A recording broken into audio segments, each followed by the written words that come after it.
So, all right. All right. Without further ado, let's play Town of Light. Full game. Timeline. Yep. Says based on real events. It's based on true story. All right. Town of Light is based on true real events, places, and research concerning mental illness and the life of patients in lunatic asylums from the beginning of the 20th century until their closure. Contains stories which may be disturbing. The characters and names are fictitious, and any reference to people or living the dead are purely consensual. The game uses artistic interpretation of a former Italian psychiatrist institution for dramatic purposes.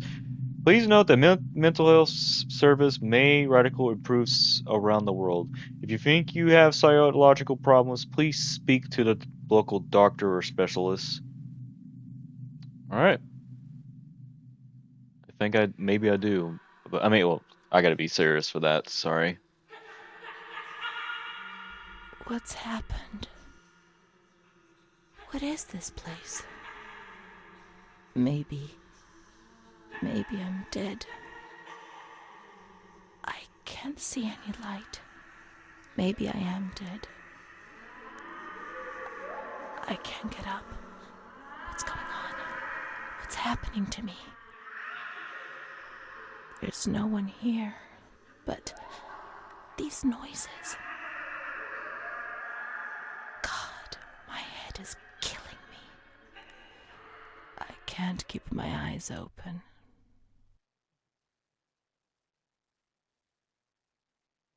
Reality fades away and my skin has gone. Every breath of the wind, breath of wind, breath of wind is excruciatingly painful. Okay. So I think we'll play one more horror game, and I think we'll wrap this up, and we'll play some horror games we could do. I want to play Zombie because I never play it, even though I did play Zombie, but I didn't beat it. So it's gonna take me 11 hours to beat this. So we'll just do it on like next time, inspired by real events.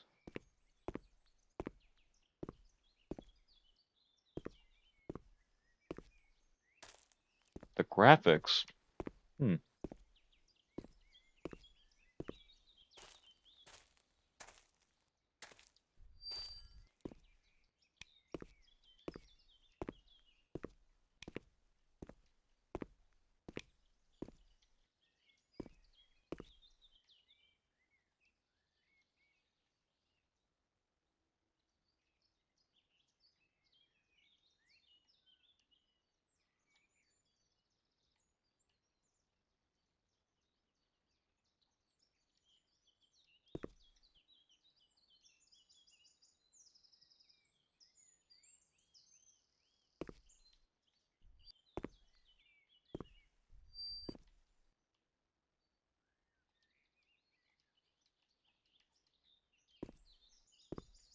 Okay. Not what I wanted, but okay. Is there controls of running? Or just there's no running, or this is only me like exploring things?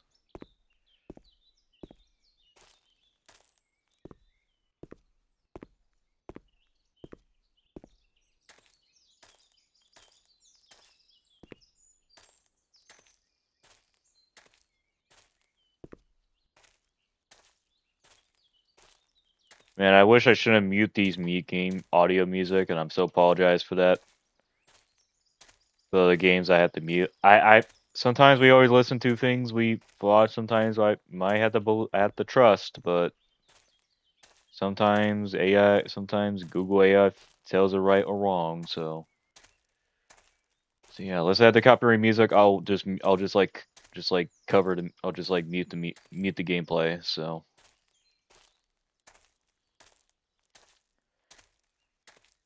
uh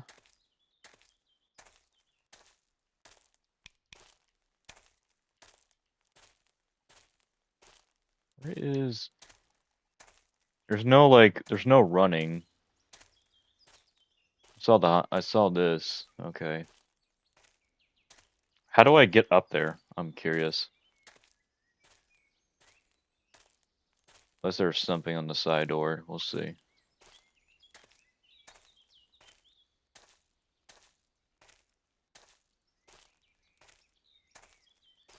Nope. Nothing to go. Okay. Maybe let's just go to the opposite way. We'll see. Let's see what's next.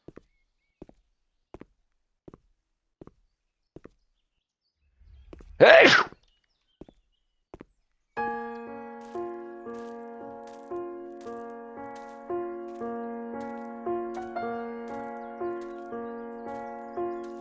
Is this copyright? I think it is.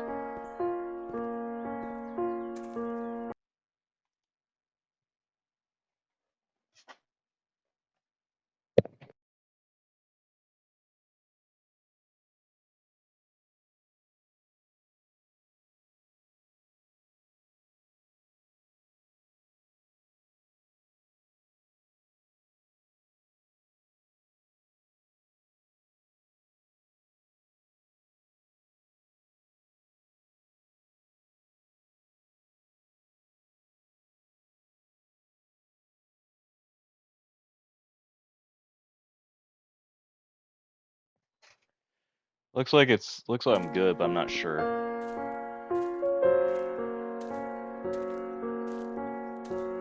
So it's gonna take me 3 hours. So this is like based on true story. So yeah, I saw it on YouTube. I watched people play like video games that's based on true story.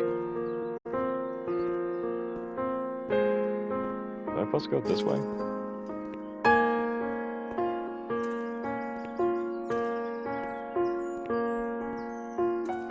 This place. Time. Memory.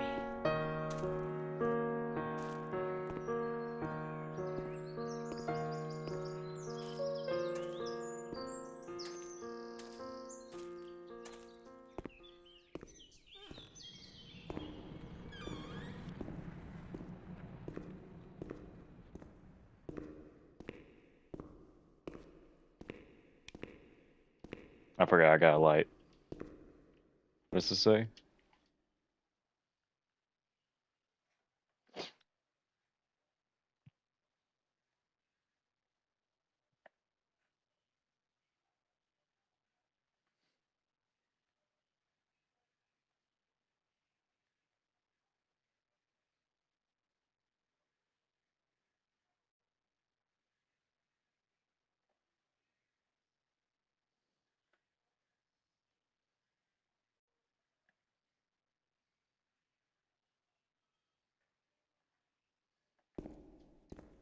Huh. Okay.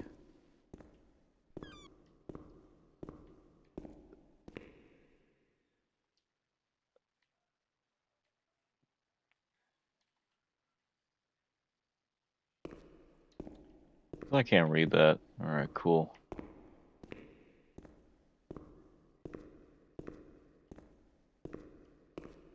The only thing I remember clearly is Charlotte, my doll.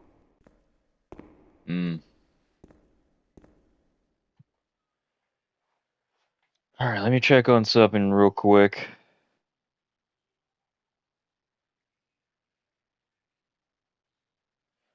In the dark, I guess?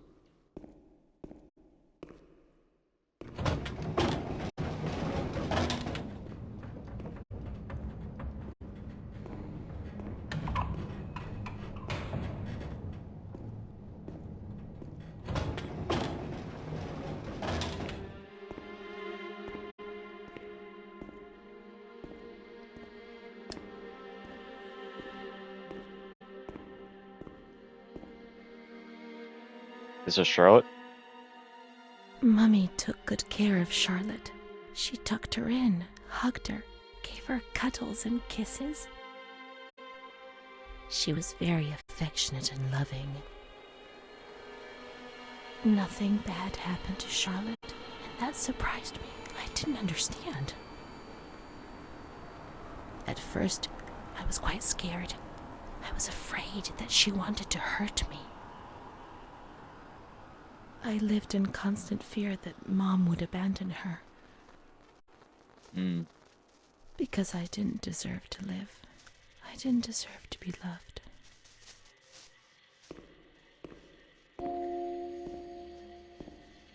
So, what? It's cold and it's dark. Look, she's cold.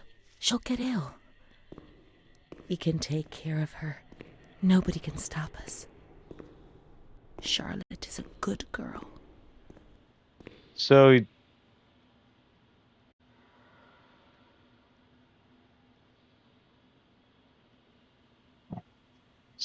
his mother just don't only take only. Oh, I'm on chapter 2. That was quick. All right. Anyways, so his mother don't always take care of the doll, except loves the doll except her. I guess. He doesn't want to. Not Charlotte. This isn't a good place for Charlotte. She'll be cold here.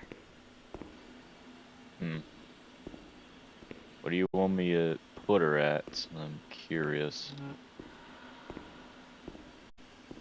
Maybe not this one.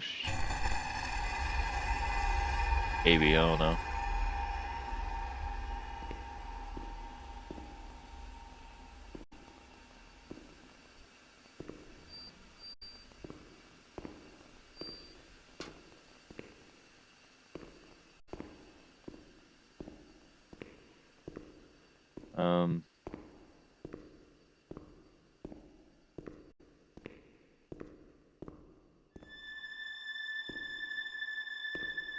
Those lamps could make the room warmer. But Charlotte's not happy. She doesn't feel well. Okay. Alright, that's fine by me. I'll definitely respect that, I guess. Charlotte is cold. Let's take her somewhere warm. Am I out of energy?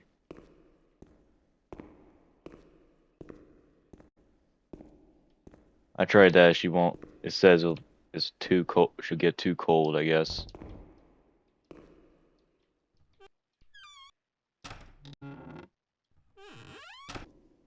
What about this? He doesn't want to. No. In the Town of Light, he doesn't want to. Okay, so light. So this doll does not want light. This doll wants light, not darkness.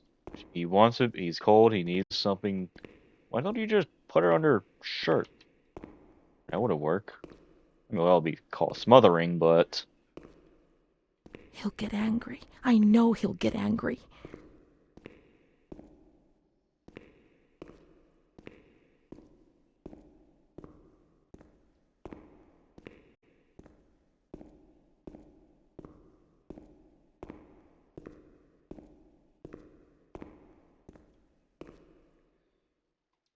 Charlotte will be comfy here. But it's cold. No, it's cold. Don't shiver, Charlotte. The cold will go away. It'll go away.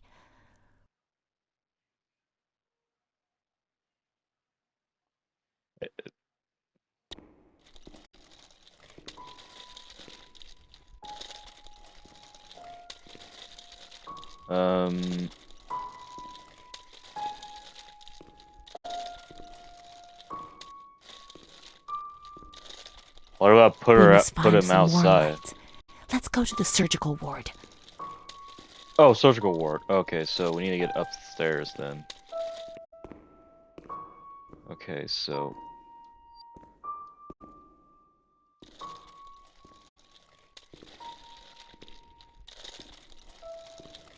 could be a lot of copyright. I hope Twitch is fine by net. Stop. Close this, and I think put it on that one.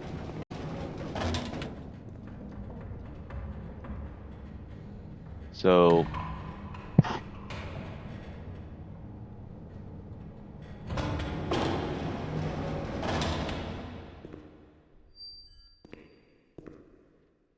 this is a psychological horror game, I believe so. Gosh darn it. I can't tell which one's the right. Jeez. This is bad.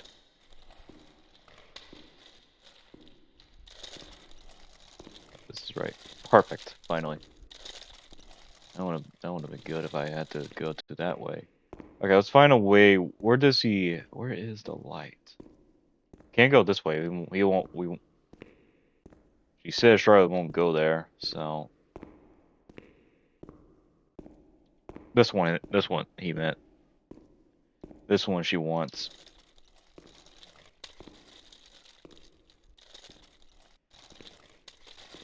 So it is called psychological horror, okay.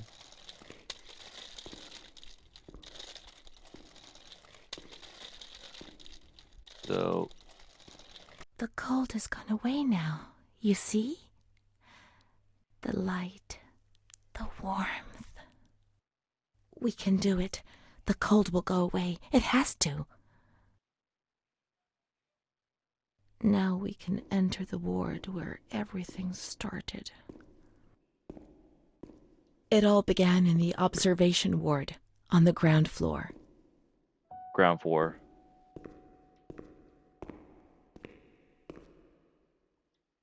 Let me move this on the bottom right of my bar, see if I can like.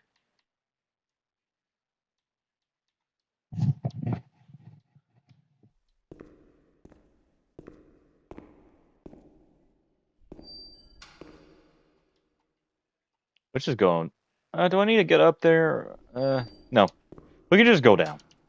I don't need to just get my elevator down there. If this doll just needs to get down, I might have to get him down.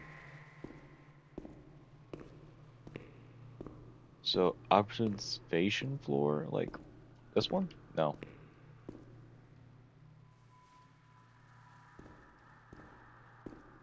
Observation floor.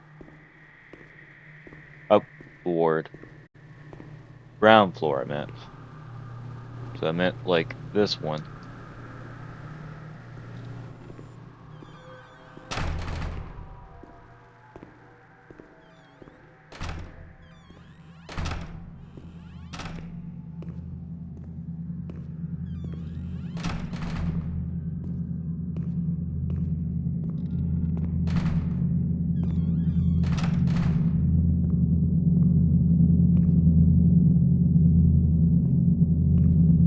What the fuck? Okay.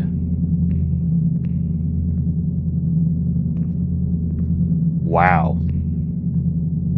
This is like the one I just like been to like Missouri thing when it's like this, but it's like the wobbly crap. How do I explain this? It's like a wobbly thing that's like make you like you're walking weird things up there. It's like Branson, Missouri. I can't tell.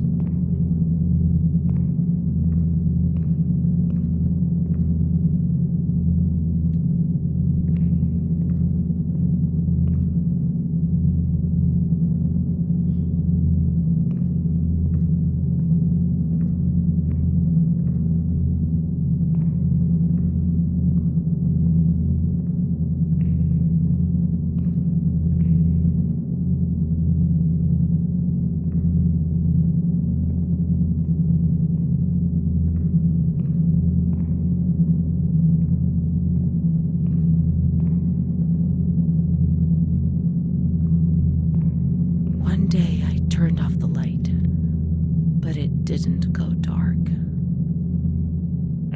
It was a limitless immensity, a blinding, merciless light. I was 16 years old, and I was afraid, always afraid, a fear that wore me down. I needed help, but I couldn't speak. I was terrified of everything, even thinking. They said they were taking me to a place where the fear would go away, where I would get better. I stopped living in there.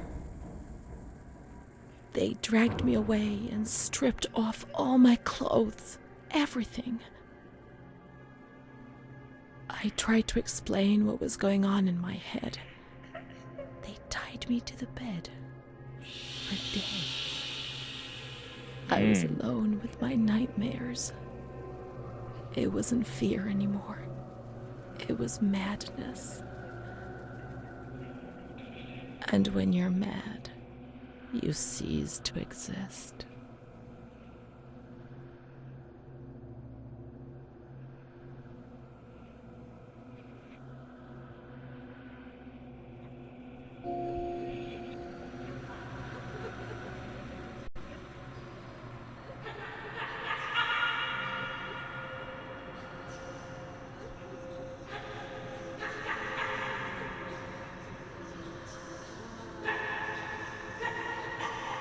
She was my only hope in this hell.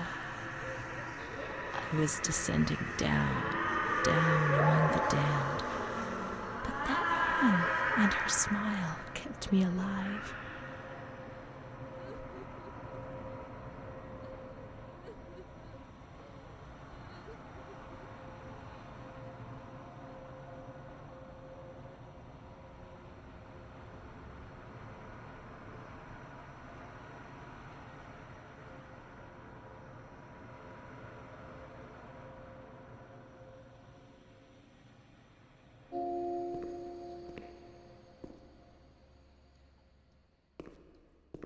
The door is locked from the outside. Here, the doors can only be locked and unlocked from the outside.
He laughed, panted, and slobbered all over me. It hurt me when he touched me. I thought I'd suddenly split open jeez. with a loud crack. Sorry guys, got to see this into pieces. animated. I felt fragile, sick, dirty, degraded. All I could do was clutch Charlotte tightly while Renee obeyed. He was the master in the realm of light. I was being consumed by the evil act I had committed. I threw up and could feel hell getting closer and closer. Those tests the doctors did to me. They said there was something growing inside, and they wanted to drag it out of me.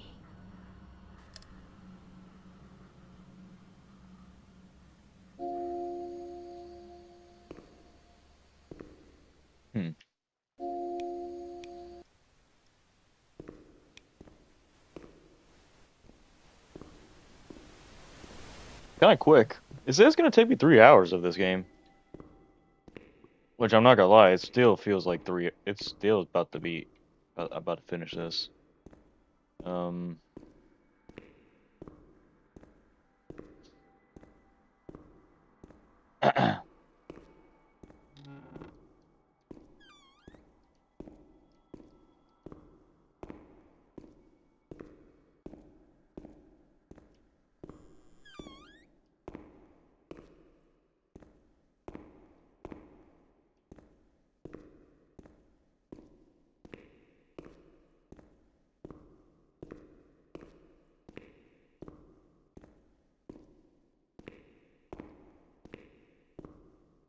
Where do I go? Do I supposed to go this way?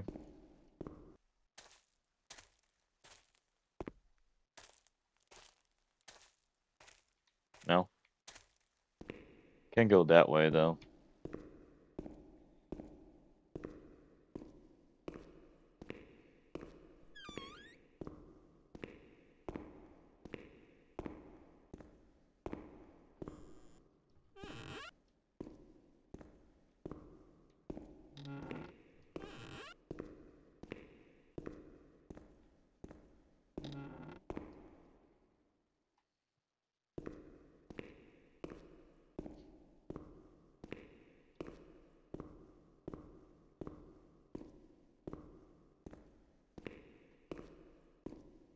She stayed with Renee during those terrible medical examinations, and that gave her the strength to survive. They went to the gynecology ward on the upper floor. See. Am I allowed to go up there, or it doesn't let me? No, upper floor it says.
August 21st, 1938. Confidential. Dear A, I know what you think about these things, so I'm referring a patient to you, Renee T. This wretched girl got out of control and caused trouble in the grounds. She's almost 3 months pregnant. The nurses should be more alert. I'm examining the girl on the 28th. I'll handle things very carefully, don't worry. We don't want to make matters worse. Then they said that Renee was crazy, and that the illness was all in her head. Careful, little girl, careful. I was scared, and I didn't talk to anyone about the illness. Only her. Not even the other doctor. He never touched Renee. He just wrote things down. You can tell me everything. Don't be afraid, he said. Everything's going to be fine. Do you want to know what I'm writing? I note down what I observe in you, everything I see. He didn't hate Renee. He tried to help her, but he rarely examined her in those small surgeries.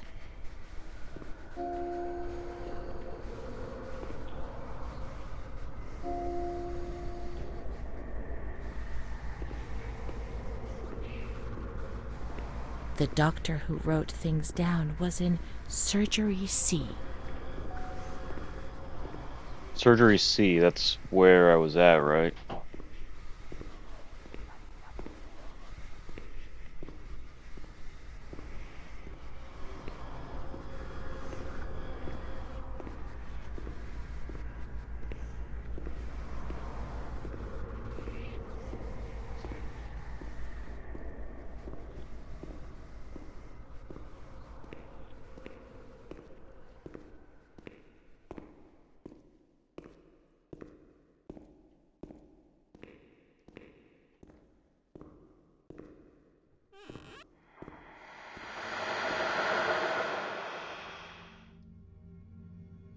March 12th, 1938.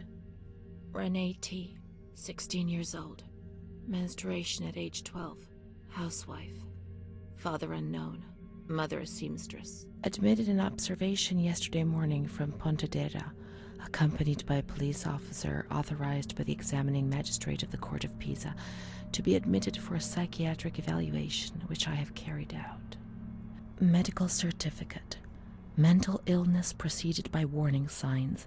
Has suffered from depression for a year, believing she had tuberculosis. Food deprivation. We can't read this document. It is forbidden. We mustn't.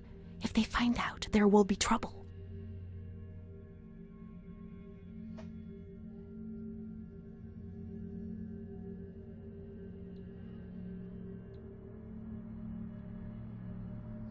Don't be scared, nothing will happen to you.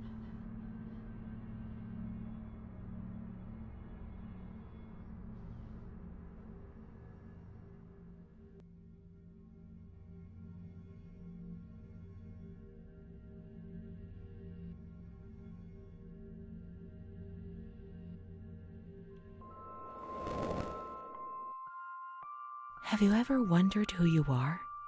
Yes, of course you've wondered.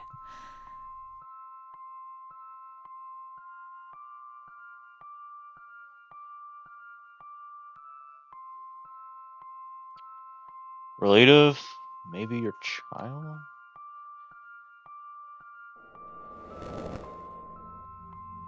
Wrong. I never had children.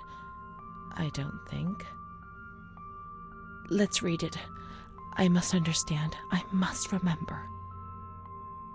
She is frightened, hears noises and ghosts, presents serious signs of anxiety, psychosis, suffers from hallucinations. She is anxious, confused, her expression is distressed, a questioning look as if terrified, disoriented. She feels confused, hears voices shouting in her head. She doesn't understand things properly. She has been feeling unwell for 2 or 3 months. When questioned, she replies, "My mother wants to hurt me. I am always scared of her. She chases me." "Why are you here?" "I argued with my mother and was so upset that I felt like my head was spinning. There was a woman there who wanted to force me into a life of prostitution. They wanted to condemn me to be burned at the stake. Children whispered, called my name." March 16th. She couldn't sleep last night. They wanted to condemn her to be burned at the stake. April 4th. Transferred to the calm ward, still under my supervision. Yes, that's true. The ward where Amara was. Yes, the stake. The children wanted to burn Renee. She had to pay for what she'd done, like witches at the stake.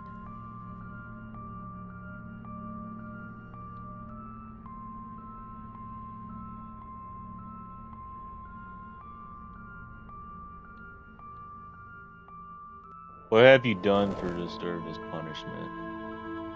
April 21st. She's more awake this morning and is responding to questions, complains of headaches.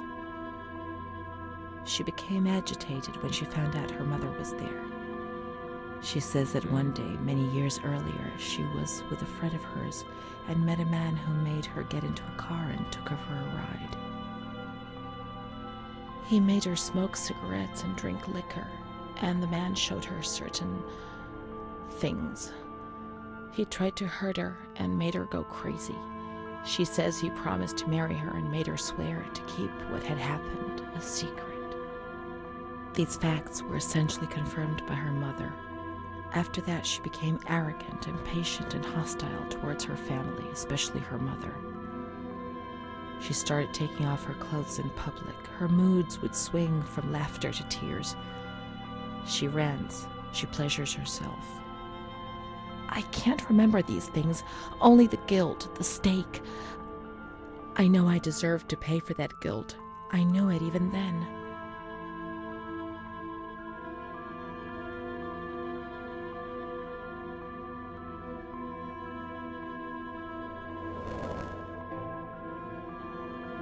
She was uncooperative during the examination. She didn't want to be stripped, and her body remained rigid. Voluntary attention almost totally absent. Probable hallucinations. April 25th. Confused ideas, unable to maintain a spontaneous conversation. Reflexes all normal. Reactive pupils. Let's find Amara, and we'll find the full medical records.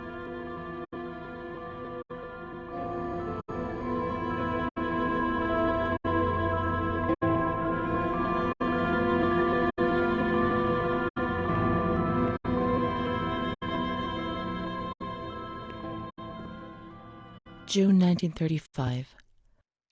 After much theorizing and practice in clinics for the privileged, the moment for action has finally arrived.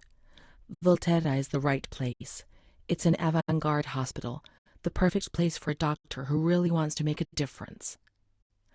November 20th. Crossing the threshold of the asylum was similar to entering another dimension. A world of smells, noises, and images which it is almost impossible to imagine, describe, or explain.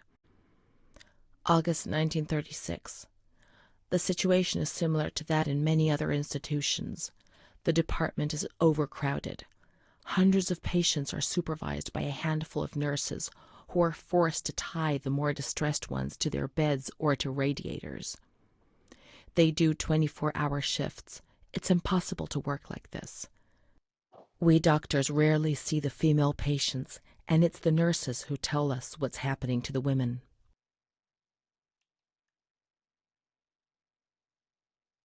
The overpowering stench in the wards, the constant din of shouts and voices that are barely recognizable as human, dirty, naked bodies devoid of any dignity. The lunatic asylum gets under your skin and wears you down. I often consider resigning. I feel useless, impotent, a sort of merciful jailer, a mercy that helps no one and only helps to ease my conscience. March 15th, 1938. Dramas are played out before my eyes every single day, and I try to distance myself from them and just do the best I can. But a girl arrived some days ago. I couldn't avoid her gaze. All she asked in her dignified silence was not to be ripped away from her world. And me. I'm old enough to be her father, the father she never had, who didn't want her, who rejected her without even knowing her. I, too, refused what she asked me. I couldn't do anything but add my signature and consign her to hell. A danger to herself and to others, and a cause of public scandal. This was what was written on the accompanying note from the police headquarters. It was difficult not to agree with it. How much more violence must this poor girl be subjected to? Her gaze is so intense, so far removed from the carefree nature which should be the joyous hallmark of her age. I cried myself to sleep in my solitude. I kept thinking about those sad and frightened eyes staring at me. The grounds at the back of the hospital, and then down to the kitchens.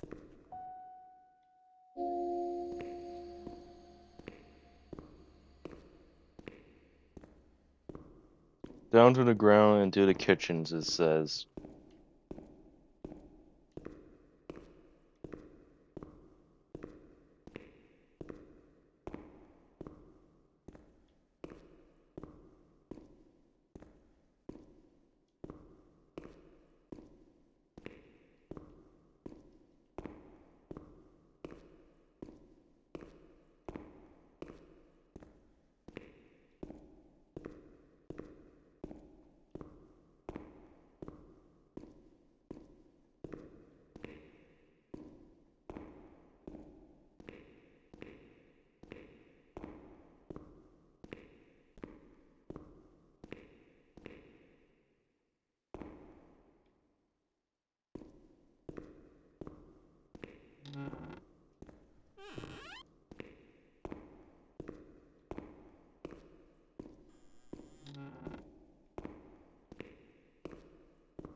What kitchen is it talking about for ground floor?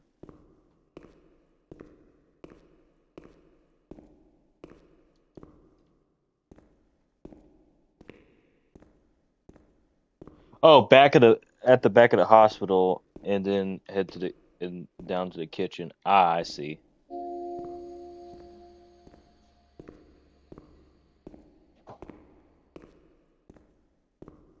This is the kitchen, right?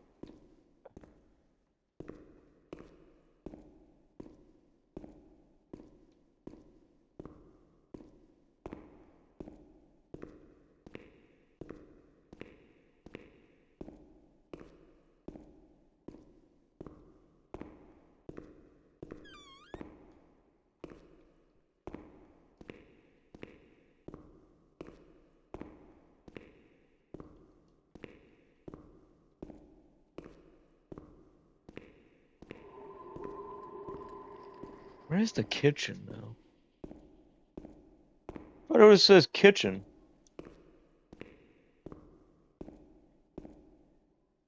Hold on, let me look up. Ugh.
Okay, the kitchen is supposed to be at the back side. Okay, it's supposed to be right at back, and we walk out. I see.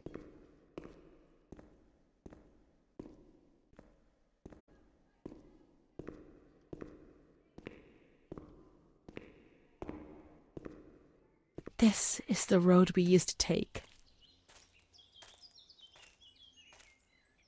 If it weren't for her, in the grounds on that bench in spring, so many days. It was an escape, watching nature around us as she talked and smiled. And then there were the kitchens. Sometimes we stole food and ran back to the bench to eat it in secret, and we laughed.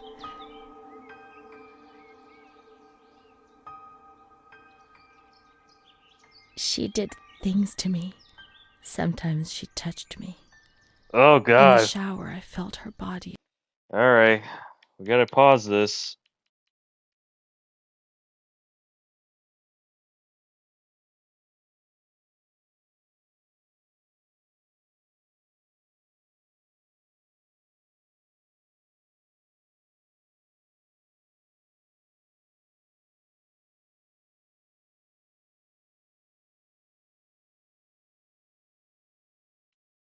Slipped All right, we away. good. I did pause that before, so I don't want that to see Nature that. helped me to forget, to escape from the system. She wasn't in the system. That's it. She must be the key to my memories, to the reasons why.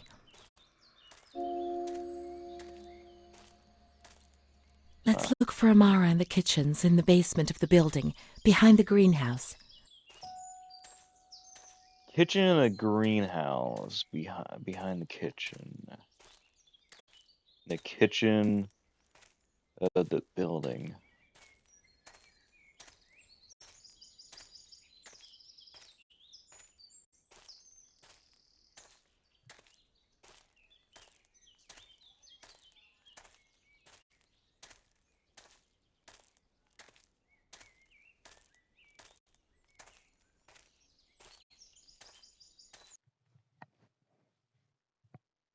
Oh, my battery just died. Good to know.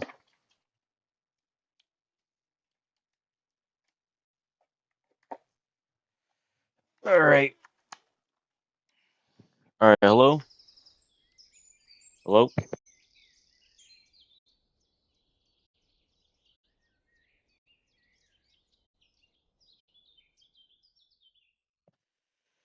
Alright, we good. Alright. So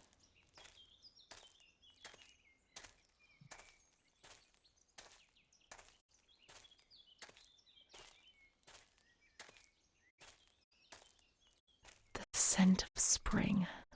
The land of light was far away, and we spent the days chatting on the stone benches. Hmm.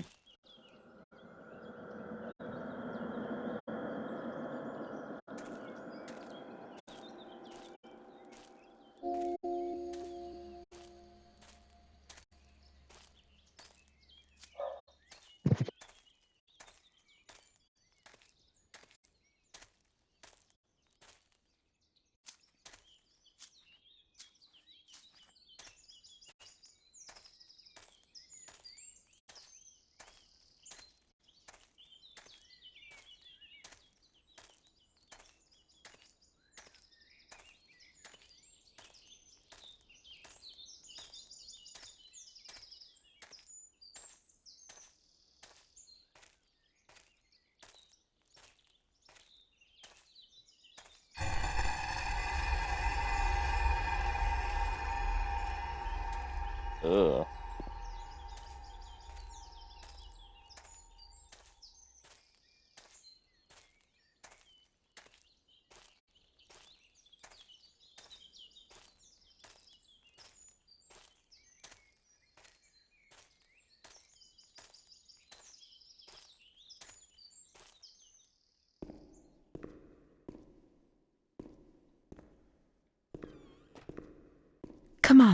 Come on, let's look everywhere. She must be here, I'm certain.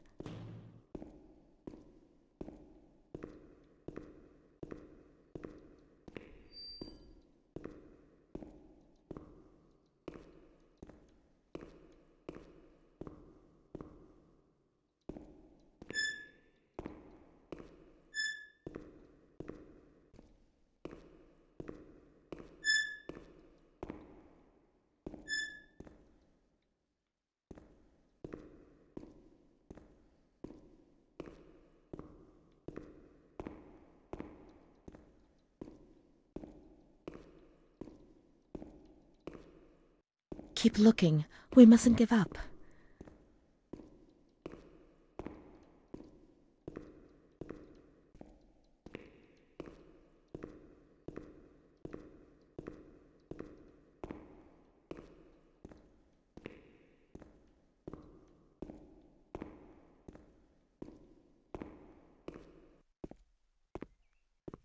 Where could she be? We've got to talk to her. Everything will be all right.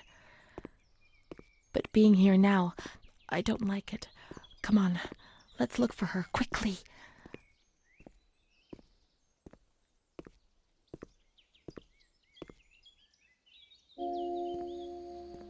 We can't stay in here too long. They'll find us. When they found us... Come on, hurry. We've got to find her quickly. Where to find her? YouTube? I need to know.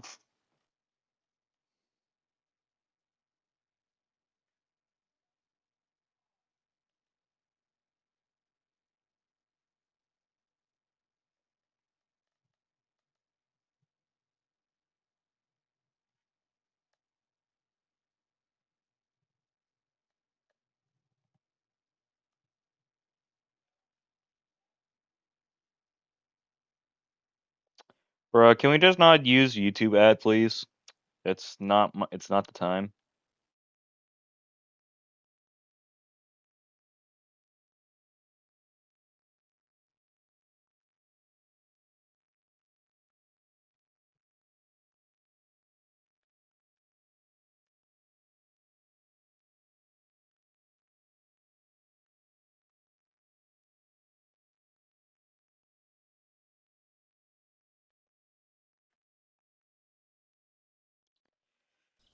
Okay, so We've I got to get out of suppose here. They'll find us. But not now.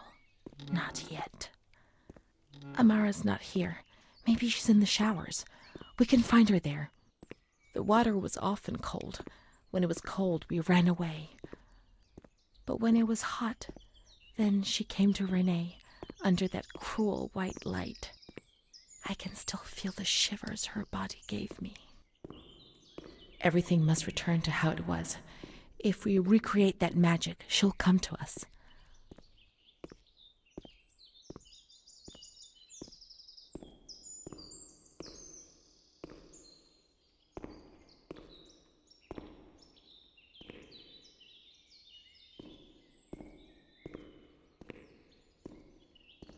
So we open.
Now what?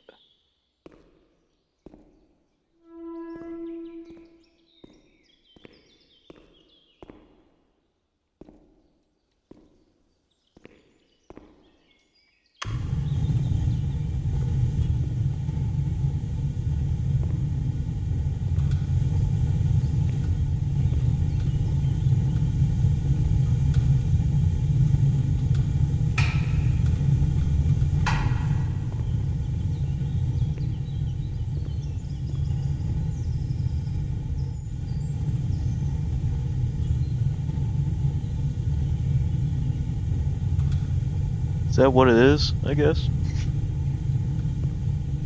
I'm supposed to wait?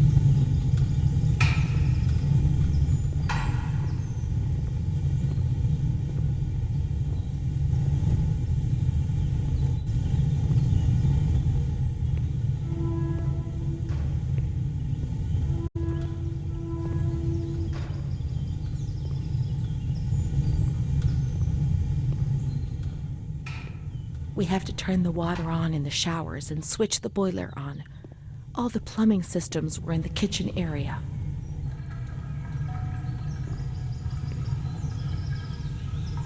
Now everything is ready. We can go to the bathrooms. We can go along that narrow corridor in the kitchens. We'll meet her in the showers, yes.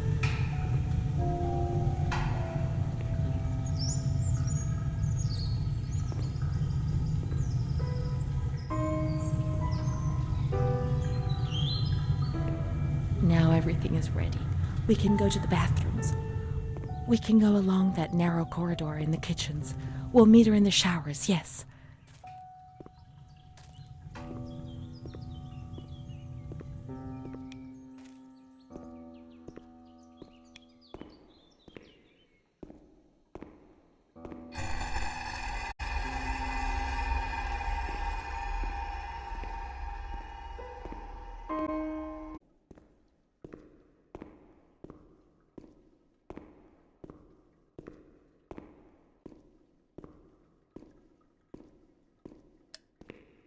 Everything's ready. Let's get undressed and leave our clothes on the hooks in the changing rooms.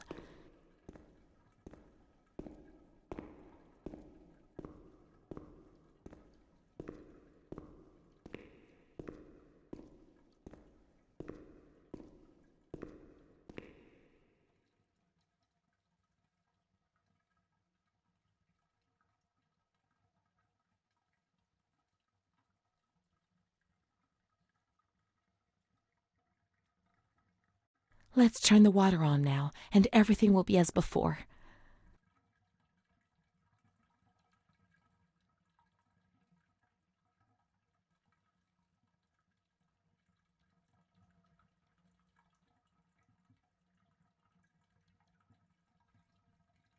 How do I turn on V4?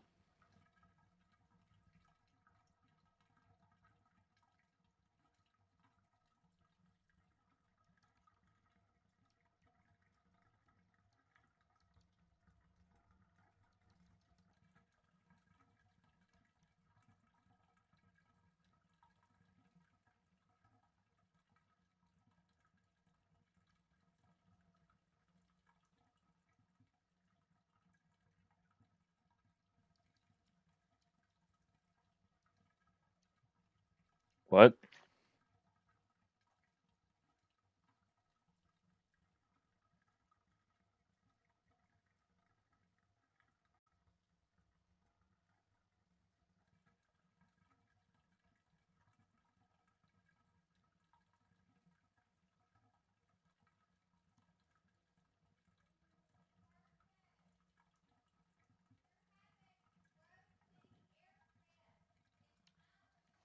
Oh, it's this one. What the frick is this? Maybe I just don't have to see you there, I guess.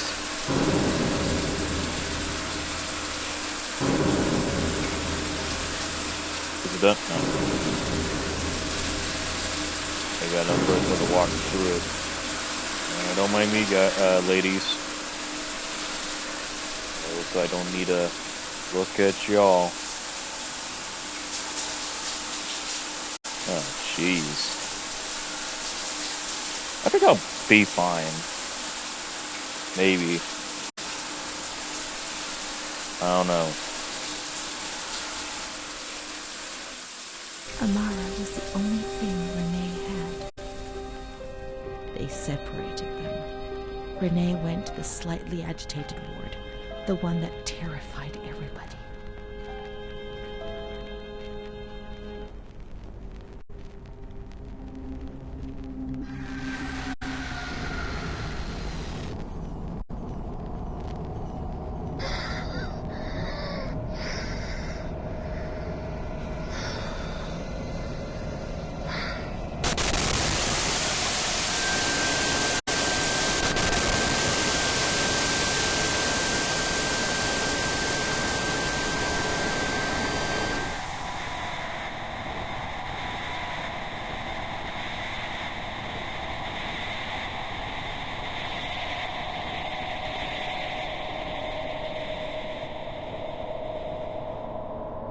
Those injections were a torture, the just punishment for what I was doing. And what about her? Who knows where Amara was? They had taken me upstairs into the ward where no one wanted to go.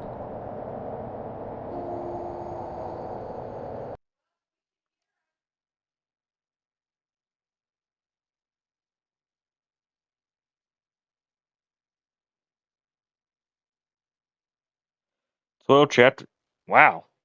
That was quick. At least we're close to finish this game, though. Surprisingly.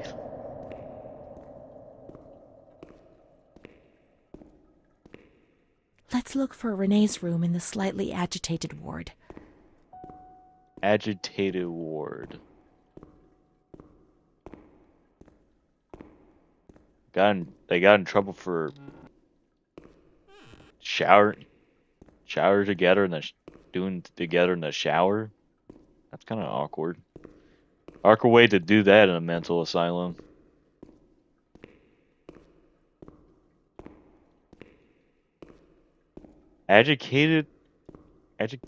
Slightly agitated. Slightly agitated. Ground wards. Toilets, food factory.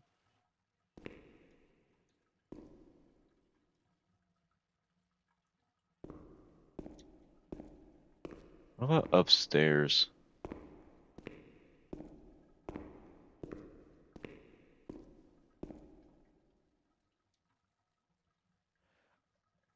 Okay, so standby, that's number 6.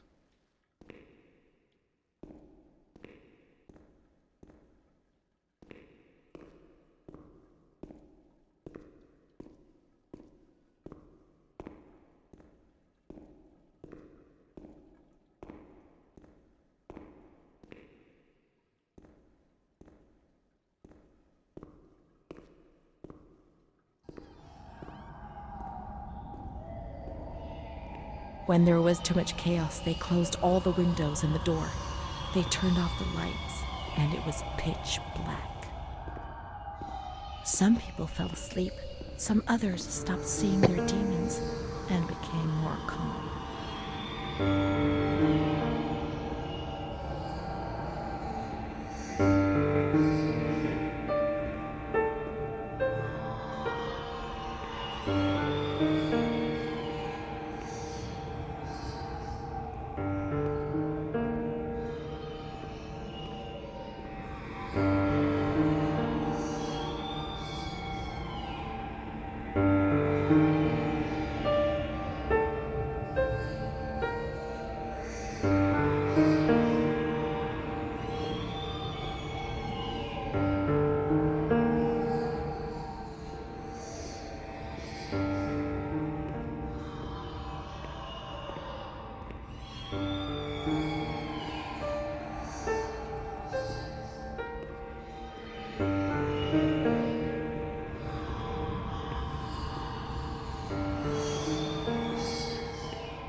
What up? Let me look it up.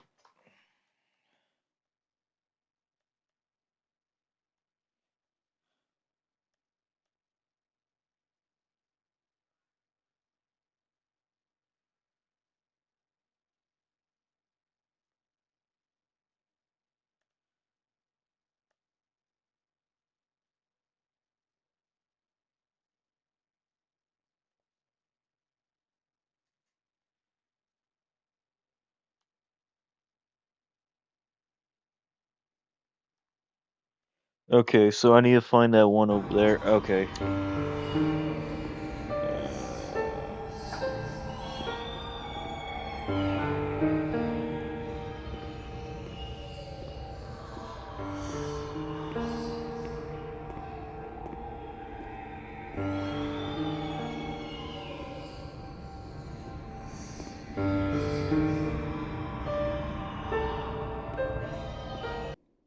Huh? Is it not in there?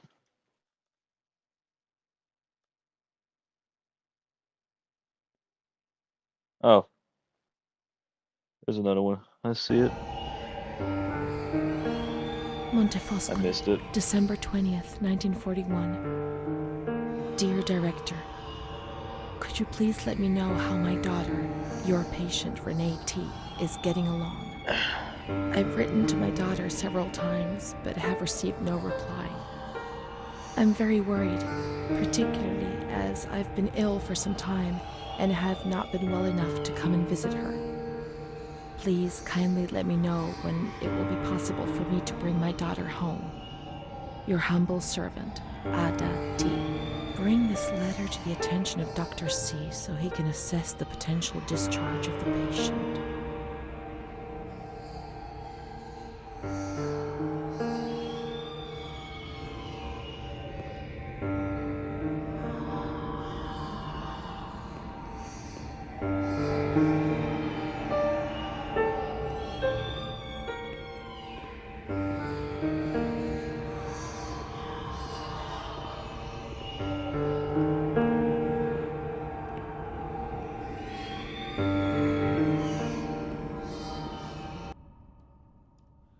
Let me check.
Hmm.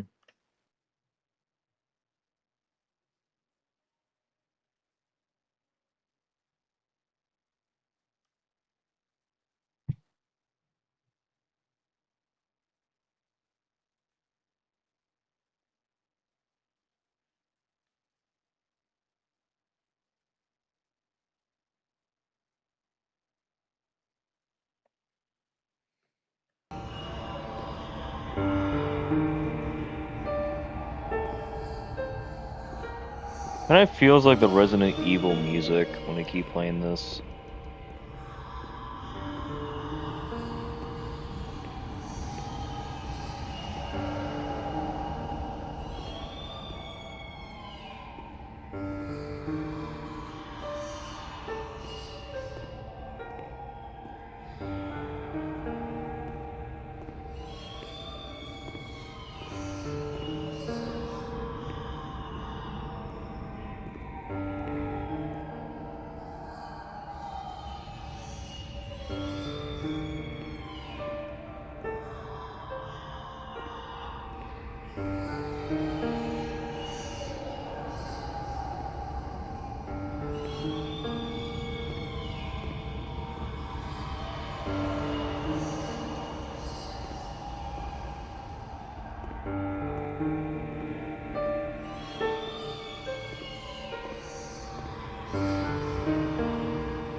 Maybe I'll close these, I guess? No.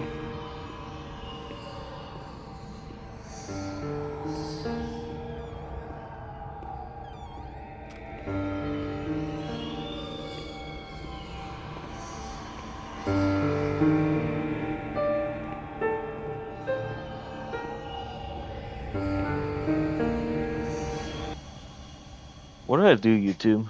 Can you give me a...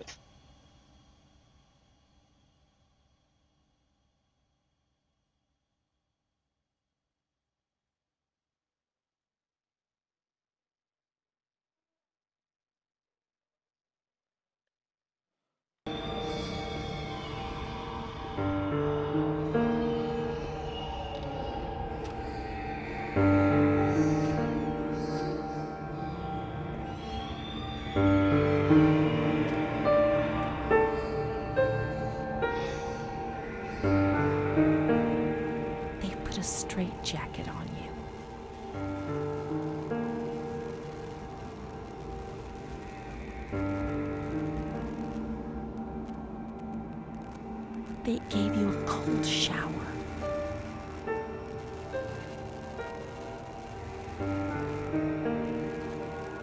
They suffocated you with a sheet.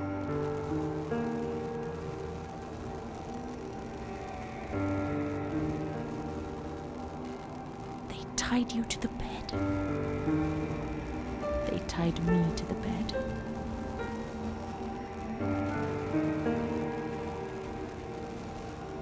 A woman died next to me, choked by her own vomit. She was tied down because she wouldn't stop pleasuring herself. I can still hear her death rattle. I screamed, but nobody came.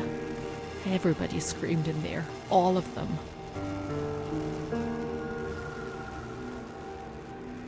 It was then I saw the doll, which wasn't Charlotte. No, she wasn't Charlotte.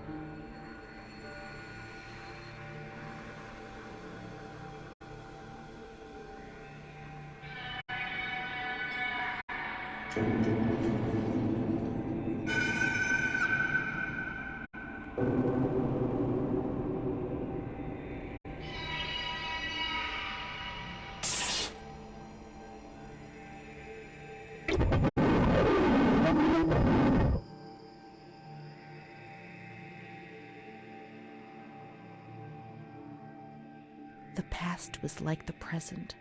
That doll, that man, the shame.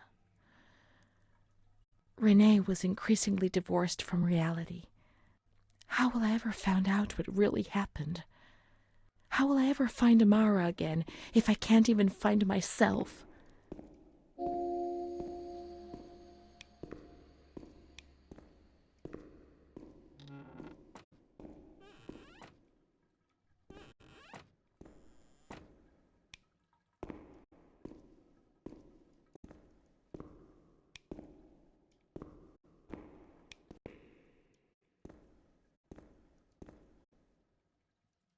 Montefoscoli, November 12th, 1939.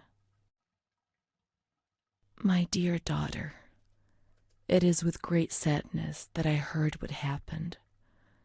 Your transfer and your sufferings are a cause of great worry for me. It will take time, but you'll see, things will improve. They'll treat you and you'll get better again. I pray a lot, every day. Write to me often and tell me if you need anything. I promise I'll do what I can. Try to be strong. Mom.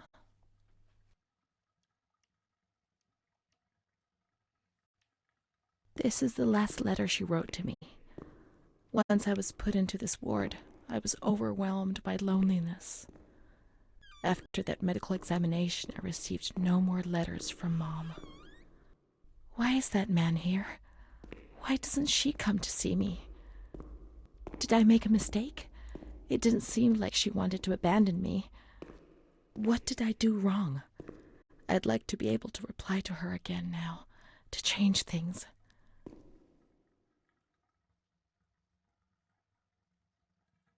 They hurt me really badly.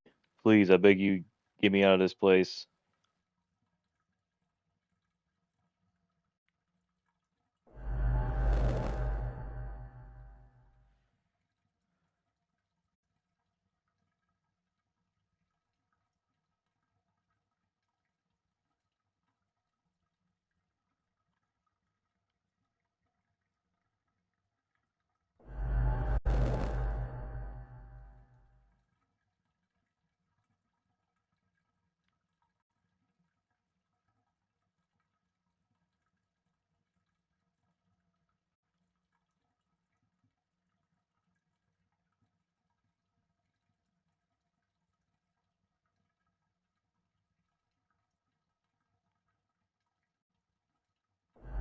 Perhaps she would have listened to me. Will she reply? The letters were sent to the archive. It was their job to post them.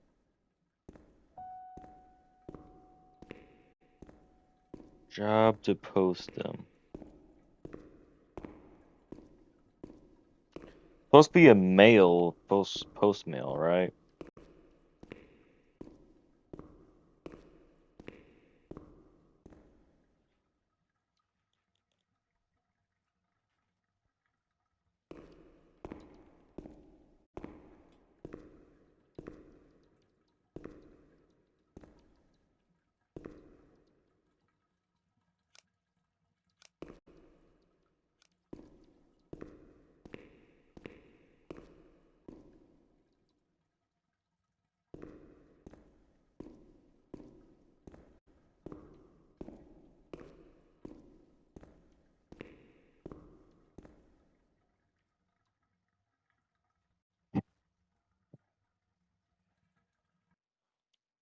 What is it?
Mm. It's supposed to be on first floor, is it? So I'm supposed to get up there?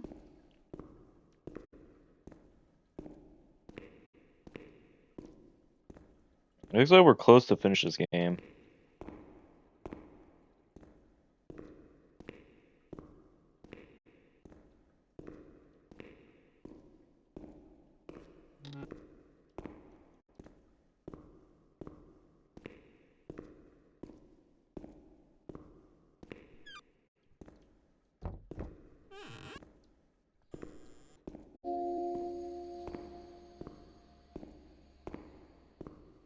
Yeah, it looks like we're close about to get all these stuff right now.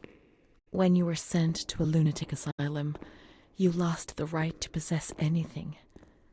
Everything you arrived with was packed up and stored here, even the clothes you were wearing. In case you were released one day, but far too many never left.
There must be a file with my name in the filing cabinet somewhere.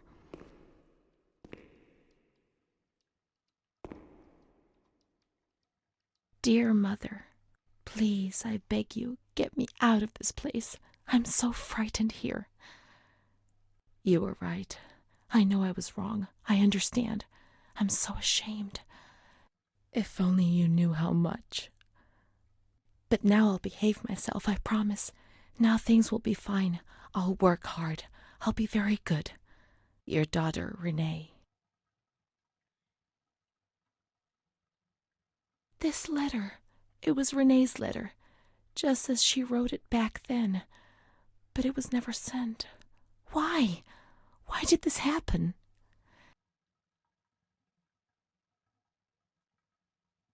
I received your letter, Mom. You tell me to be patient and strong, while I only feel fear and pain. And you don't write to me anymore. If only these words could be my soul, I'd tell you what was happening to me. The kids want to kill me. They all look the other way and tell me what to do. I don't understand. She helps me, but what have they done to her? Can you tell me? Will you help me? Renee.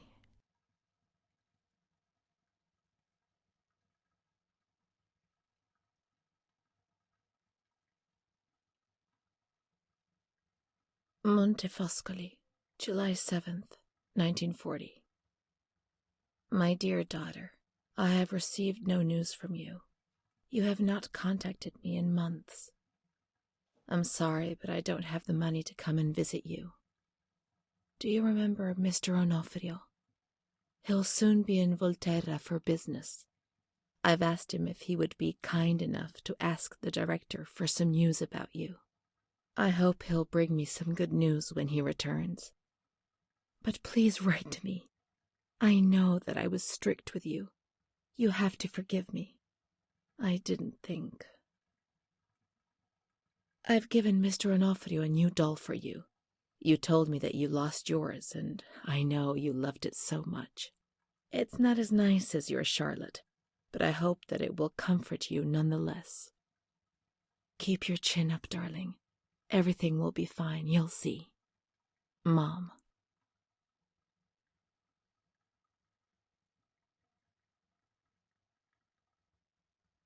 Montefoscoli, October 12th, 1940. My dear daughter, I've written 2 letters to you and have received no reply. Every day I'm anxiously waiting for a letter. Mr. Onofrio's back. He brought you the doll. Do you like it? He told me he was unable to speak to the director, but managed to see you. I pray for you every day. Even Don Gino said a prayer for you during Sunday Mass. Isn't that nice? I've made up my mind, Renee. I'm bringing you home. I've already written to the director. I told him that I'll take care of you. I'm not very well at the moment and can't work, but I'll get better soon, you'll see. And as soon as I can make the journey, I'll come and fetch you. I know you're suffering a lot, but please be strong, I beg you.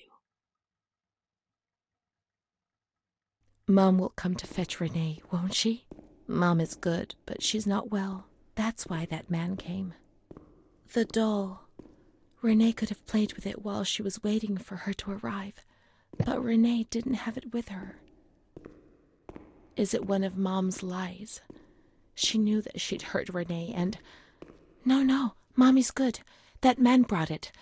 We've just remembered who he is, haven't we? It was Renee who was wrong. The doll's here. I know that for sure. Perhaps she's been abducted like all the others and is locked up here somewhere. Let's look for the second doll. It'll be among the bundles of the patient's belongings. Bundles of the patient's belongings. So after we finish this game, we're gonna wrap this up. And I think we'll play a horror. We'll do a horror game next Monday. I'm sure. I don't know what day we could do.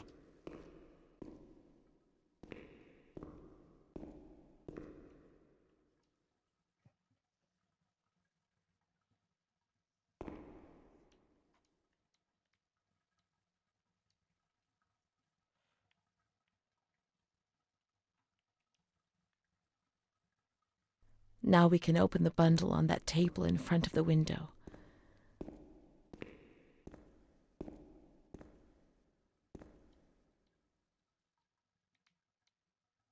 May the Lord guide your path and keep you from sin. Mom.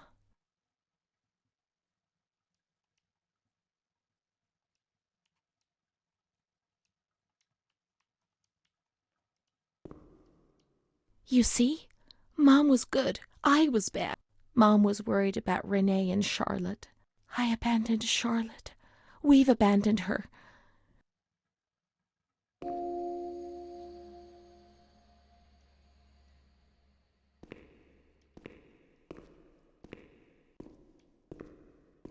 Let's look for Charlotte. We have abandoned her. Will she still be where we abandoned her, under the warm lights? I know where she at. I mean, Charlotte is fine, don't worry. At least I got the elevator, just to make sure. There you are, Charlotte. What are you doing there?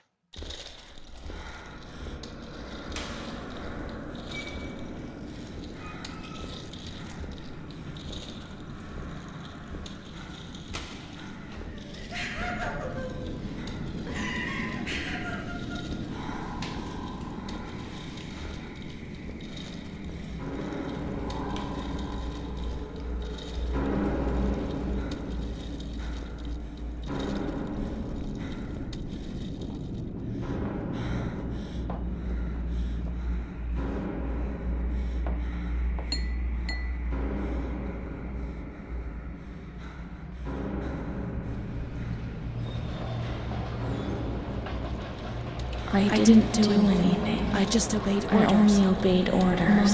Charlotte's gone away. Mom will come and get us. She loves us, even though we're bad. Orders. Leave us alone. I didn't do anything. I only obeyed orders. Mom will come and get us now. I didn't do anything. I only obeyed orders. Even though we're bad. Mom won't leave us alone. I didn't do anything. Charlotte gone away. I only obeyed orders. Mommy will come and get us now. She loves us, even though we're bad. I didn't do anything. I only obeyed orders.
September 7th, 1938. The patient frequently indulges in recriminations expressed in an explosive tone of voice. This morning she threw away the milk, saying it was full of urine, spittle, and all kinds of other filth. Crazed, she hears voices that order her to do things. She says she heard children singing and that they were locked up in a school. January 20th, 1939. Introverted, dazed, cannot focus on anything. When questioned and stimulated, she starts crying and weeping. At other times, she laughs. June 1st. Apathetic. Eats very little. She refuses to be touched. Does not respond. Spends her time in the grounds. The cooks report that she sits on a bench in front of the kitchens. October 14th. Return of impulsive behavior. This morning she asked for 2 eggs to make zabayoni, but when she got them, she threw them up in the air. Excited, clamorous, slightly confused, takes her clothes off. December 8th. Tied to bed for 15 days. High-spirited, tends to make witty comments and use vulgar words. Laughs hysterically and pleasures herself. The nurses report that about 2 weeks ago she remained in the showers on her own and didn't want to leave. They said that when they took her away, she swore at them and then lashed out and bit them. 2 nurses had to be treated for their injuries. They've kept her tied to the bed since then. Transferred to the slightly agitated ward, from the care of Dr. B to the care of Dr. C. I was with Amara in the showers. My memories are terrifying. They're not real, are they?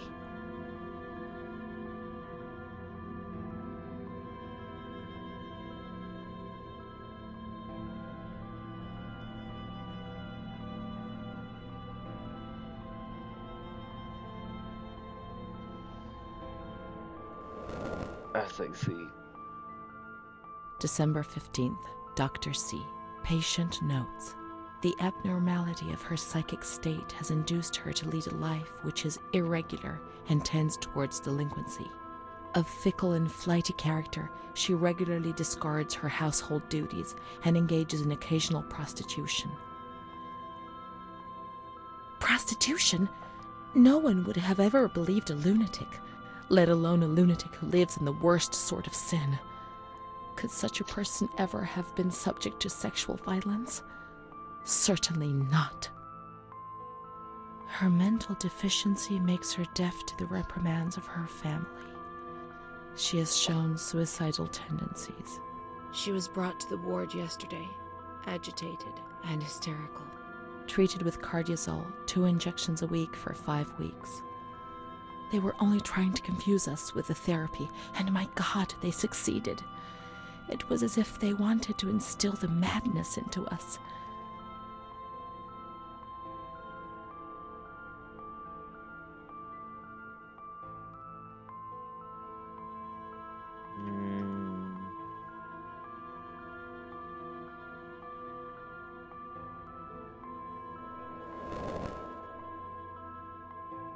It was torture, but we had no choice. Nobody explained anything. No one tried to help us understand. We were like farm animals.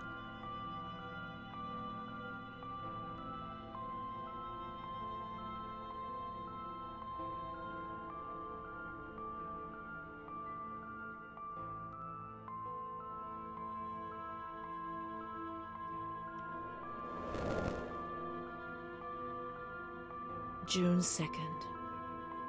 After a long period of calm and improvement, the patient is very agitated today and vehemently refuses to submit to a gynecological examination. She swears and curses those helping her, flailing her arms and hitting them.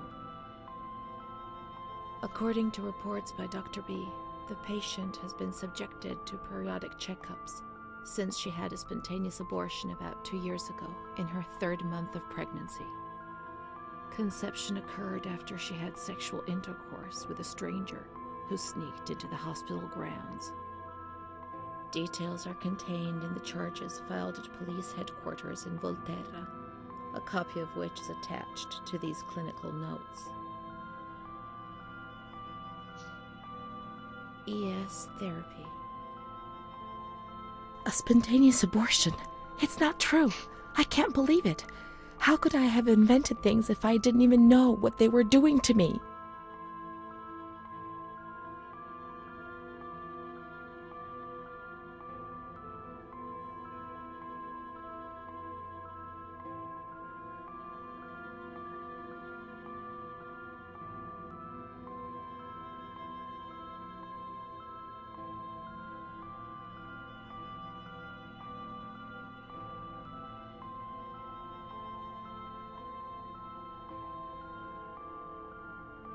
Hmm.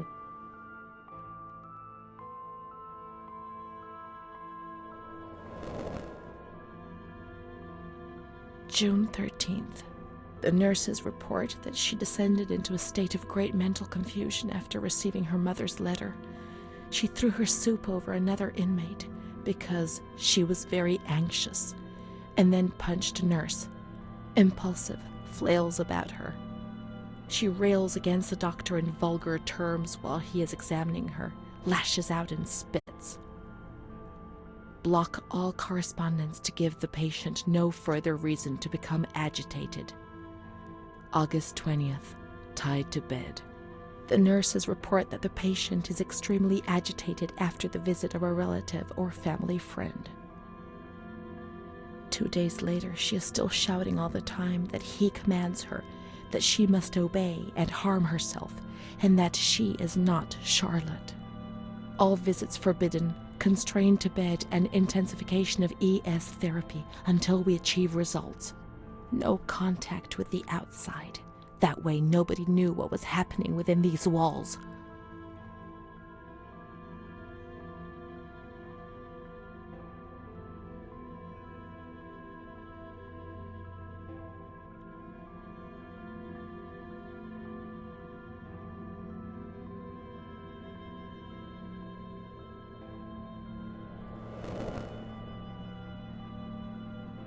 Calm down.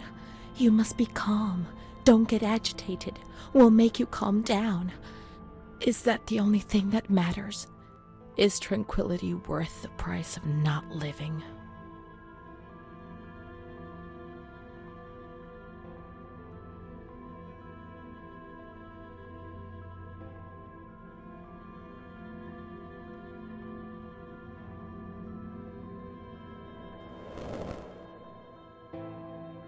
March 3rd. Alert, correct attitude, replies when questioned. The nurses report that the patient is calm, she washes and looks after herself. She affirms the existence of a certain Amara. She says that Amara is a patient who disappeared when she was moved to this ward. No confirmation. Probably a regressive hallucination. Evaluate transfer. Did I imagine Amara? That's not possible. She was there. I know she was there. I feel it. She must have left some traces of her presence. We can try to find her medical records in the archive where their letters were filed.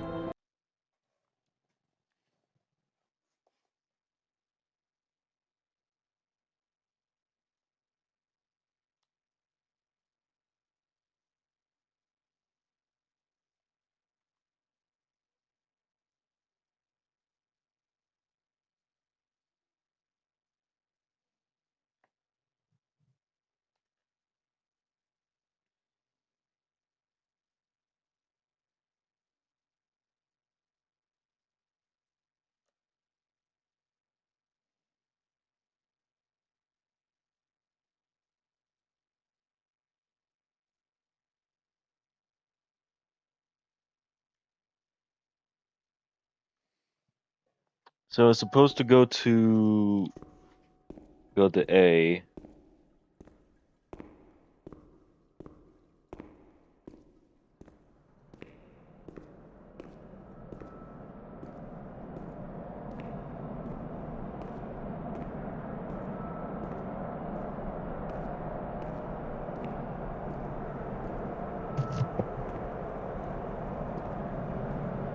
Alright. I mean, the game's pretty good, but I'm kind of a little tired. Need to pay attention more of this. So.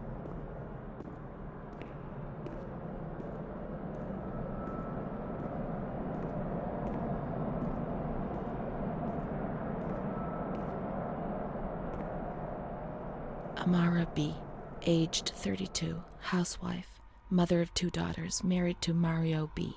So Amara does exist. Yet she had no children and wasn't married, but that photo, it's her. June 3rd, 1936. Admitted yesterday, showing signs of improvement. June 8th. Cheerful, calm, and tranquil. Her behavior is good and she is keeping herself clean and tidy. Discharged on June 10th. April 28th, 1937. Arrived accompanied by her husband in an anxious and nervous state. Has difficulty speaking, trembles. Discharged May 14th. March 8th, 1938. A few days before Renee was admitted, she told me that she too had been admitted only a short time previously. Arrived yesterday in a febrile state. Discharged March 14th. She didn't leave.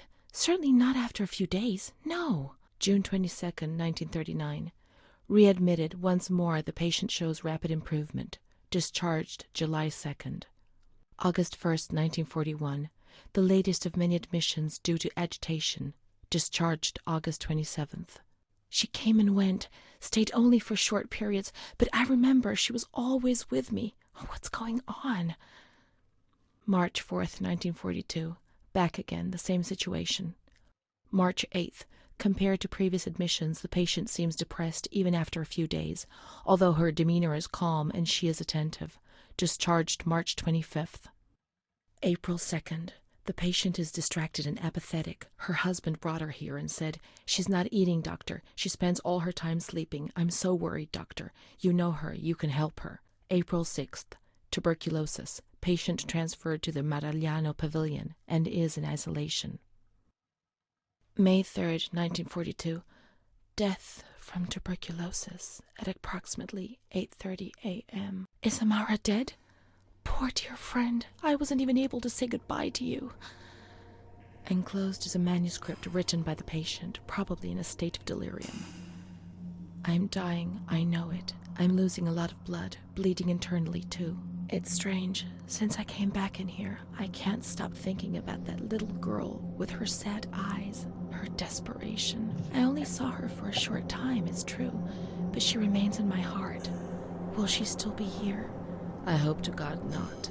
I hope she's better and her mother's taken her home. My memories don't match up.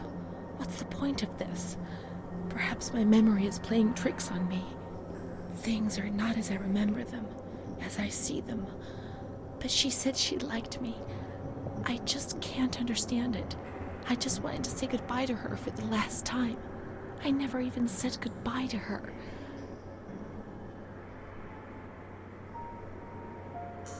How could a soul survive in this hell?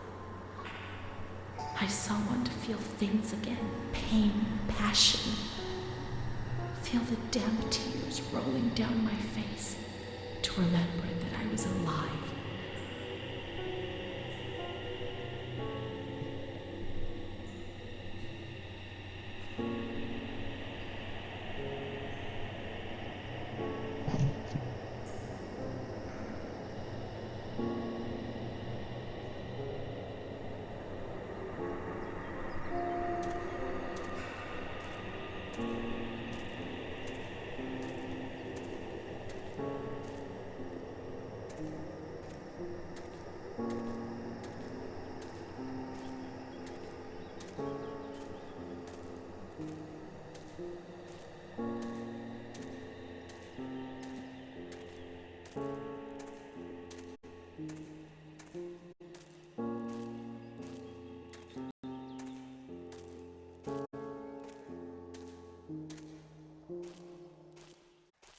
I can't be sure it's Amara's.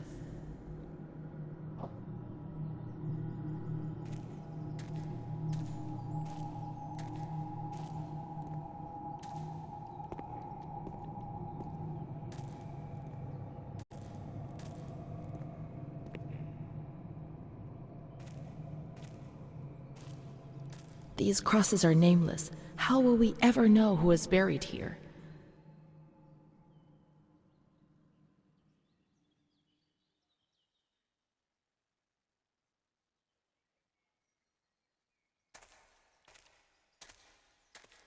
There are no names. We were worth nothing in death as in life. If there was someone out there who cared for you, well, perhaps. I had Mom. Let's go and wait for her. She'll come and get us. She promised.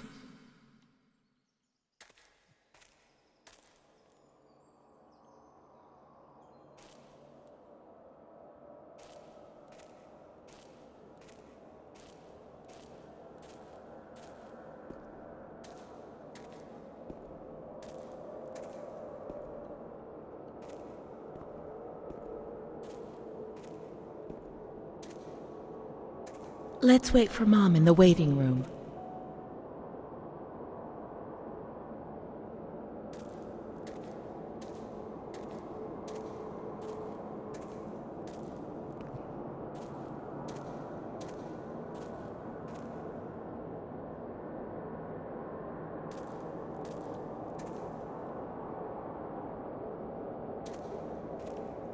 Mom will come.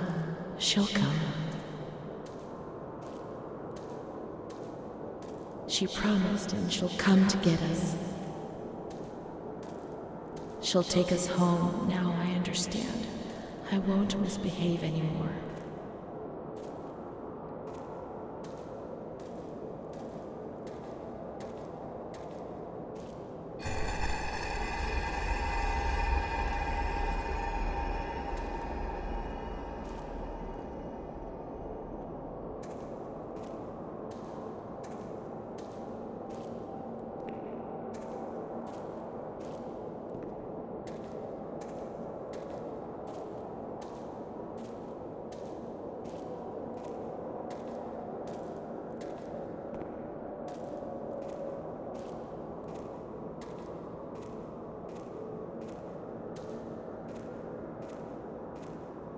I won't misbehave again, Mom. Please don't leave me here.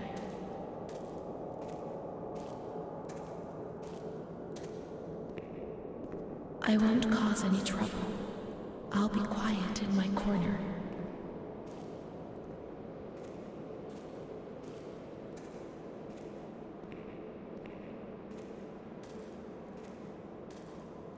How I miss that dark corner where I used to spend whole days.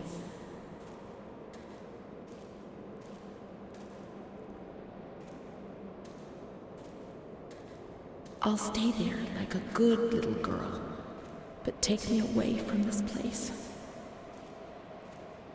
I must always concentrate on nothingness.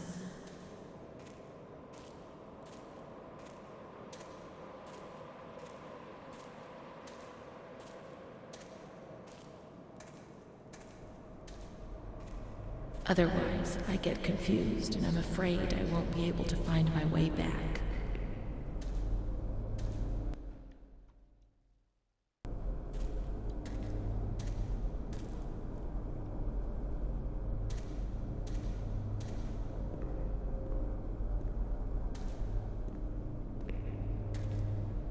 Any thoughts upset me so violently, and I can't handle them. I'm afraid of myself, of what I might do when I get confused and don't remember anything. There are some wounds I'm not aware of. And that's the pain that causes me the most anguish. I only wish I could hide away in a shell, in my little corner. See no more, hear no more, no longer exist. Take me away, Mom, I beg you.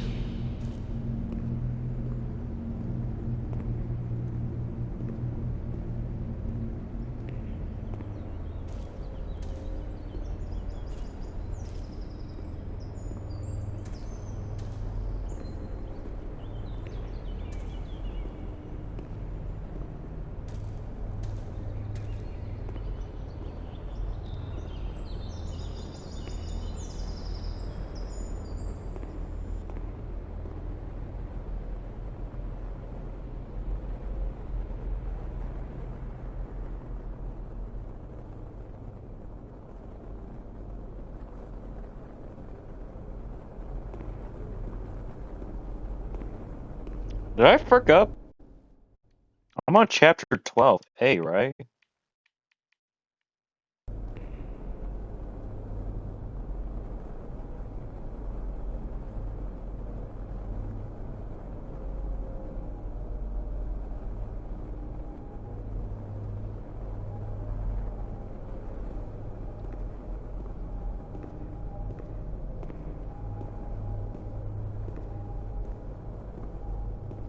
What if she's been already, and she's already left? Let's check in reception.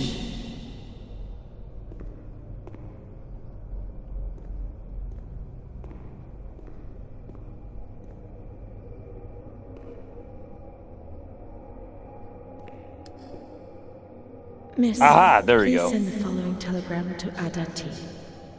Discharge of Renee T. Impossible. Psychiatric evaluation negative. This is a life sentence. I can't spend my whole life in here. I can't. That's It's what I a was trying to do. death sentence.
I can't pause it just yet.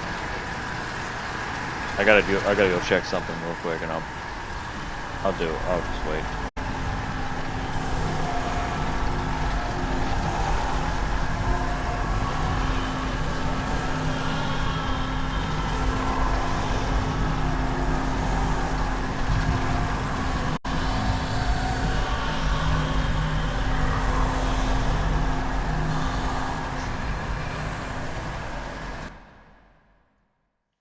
Before I do that, let me go do something real quick, and I'll be right back.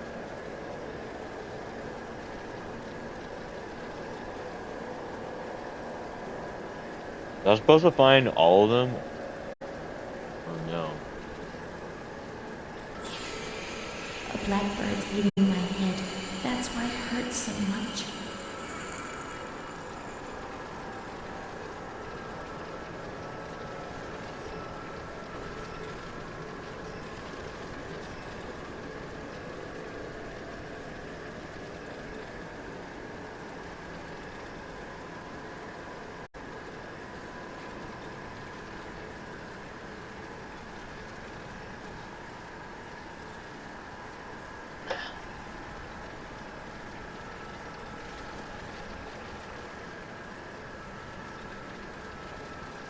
My baby Charlotte is so beautiful, and she's so good.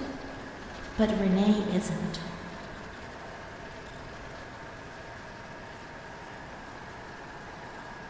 was little, I never used to sleep. Poor Mom.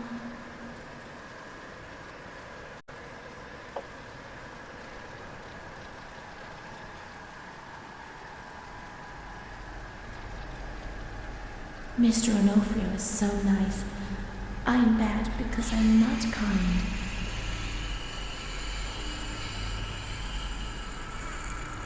Mr. Onofrio helps Mom. How would we manage if he didn't?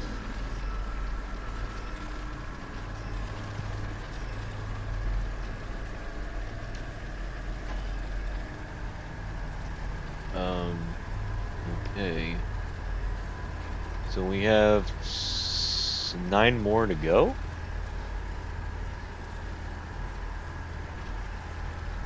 There are a lot of them. They want to hurt me. They fly. Even Charlotte can't help me.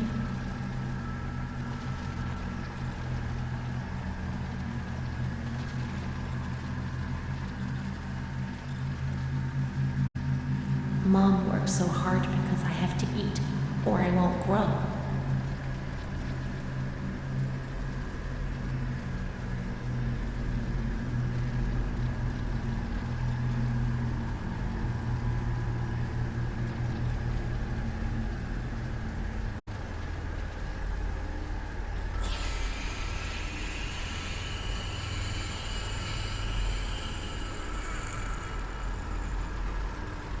I'm not like the others, Mom.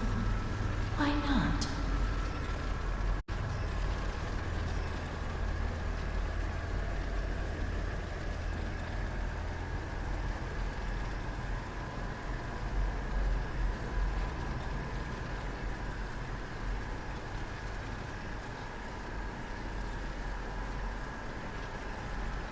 Don Gino knows everything. He speaks to God and he tells him lots of things. Okay, 5 more to go.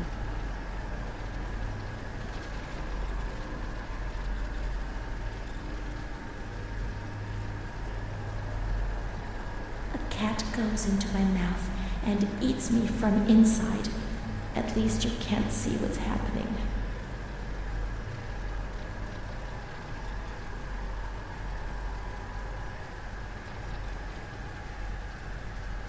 Okay,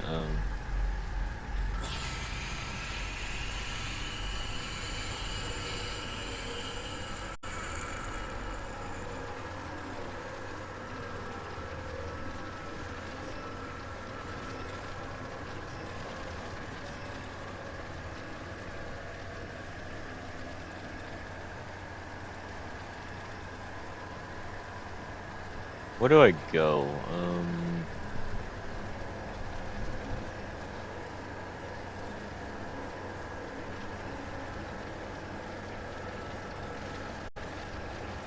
Let's go downstairs. Let's go down.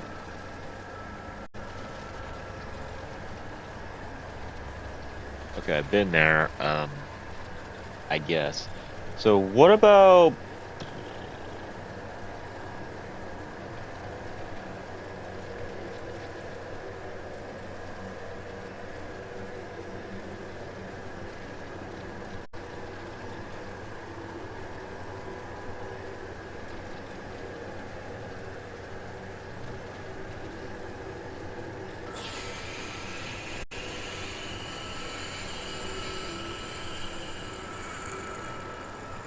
Was I supposed to...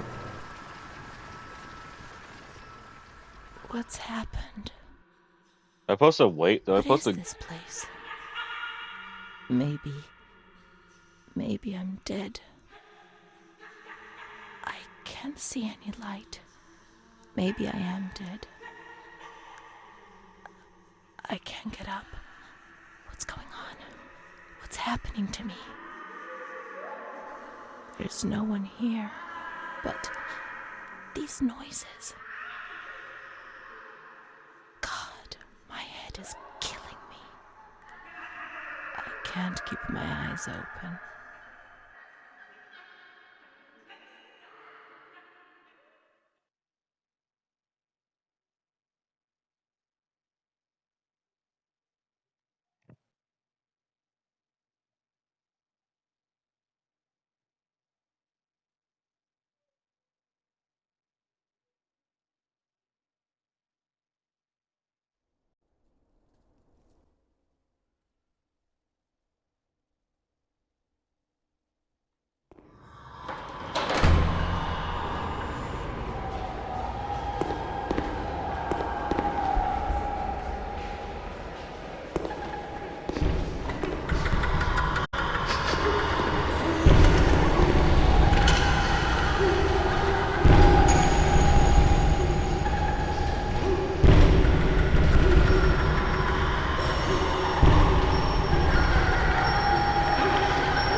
May 4th, 1942.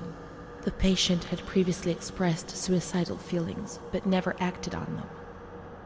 Yesterday, she injured herself badly, stabbing herself in the stomach with sharp, pointed scissors. Sedated, restrained, and transferred to an isolation cell. May 10th, transferred to the agitated ward for observation. Isolation, insulin, and shock therapy. September 25th, positive response to treatment. She replies to questions and remembers what happened, but doesn't want to give explanations. She claims to have memory lapses, entire days about which she remembers nothing. She appears to be anxious and seeks reassurance. She fears she has done monstrous things in the blank periods for which she has no memory.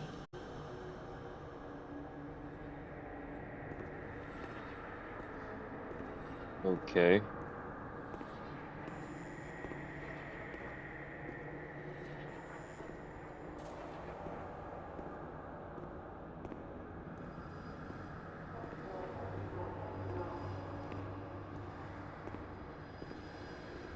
Alright. I hope we got some other horror games we could play. We haven't played before, or maybe we'll play them as a content. Maybe we did play them, but we'll play them again sometimes. Alright. Nothing over there, I supposed.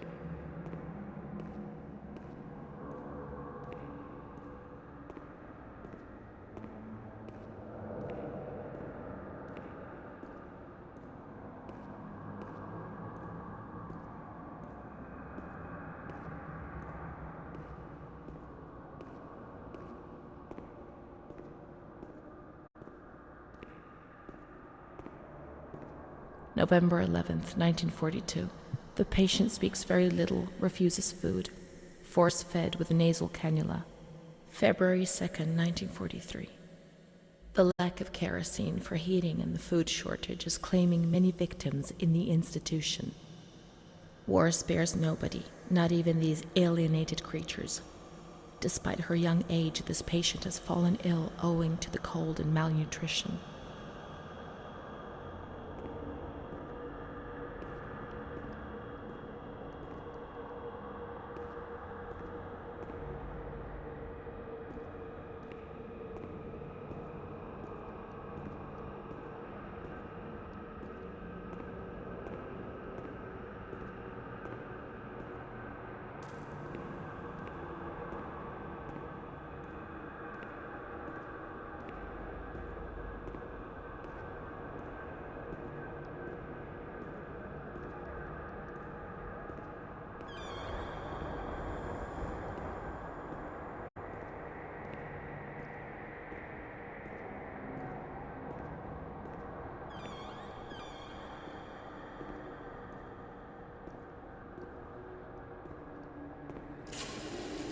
Once more, I feel like I'm on the edge of an abyss. What a horrible feeling. My paranoia is hammering at the gates. Everything is exploding, and in the end, I know they will enter and destroy me in a matter of seconds. I won't be here for much longer, but in my personal hell, consumed by fear, which will be directed violently outwards. When you're not well, I mean, in your head, when you're crazy. I mean, what else am I? Well, that's that. I can't speak or move anymore. I find it hard to swallow. I can't eat. Then it passes. I feel better. Like now, perhaps. Then the anxiety returns and I can't sleep. I can't stop the intrusive thoughts, one after the other, relentlessly. I suffer from memory lapses. Yes, there are periods I don't remember anything about, and I don't know what it means. It first started when I was with my fiancé, and Bruna was there. They said I did certain things, you know. I'm too embarrassed to talk about them. But I think that's the reason I'm here, isn't it? But I don't do any of those things now, do I? Please tell me, and send me home. I'm sure I'm okay, and I so want to go home, but nobody comes to visit me. Why? Do you know?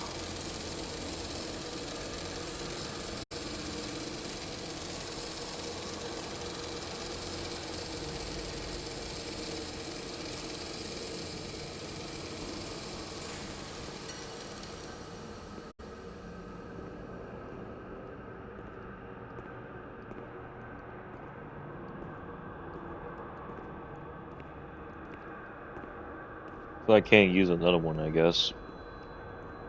Okay.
Okay.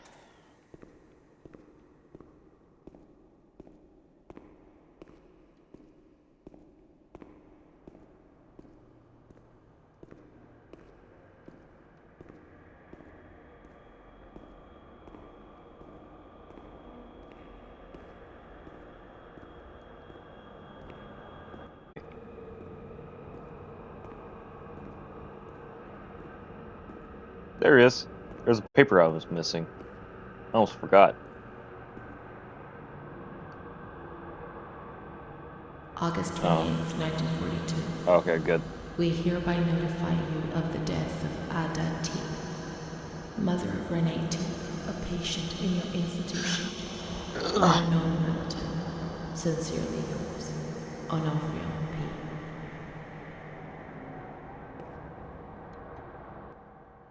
Alright, what's next?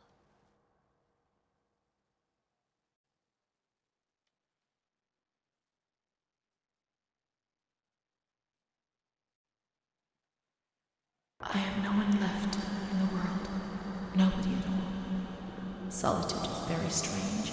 It muffles everything, slows it down.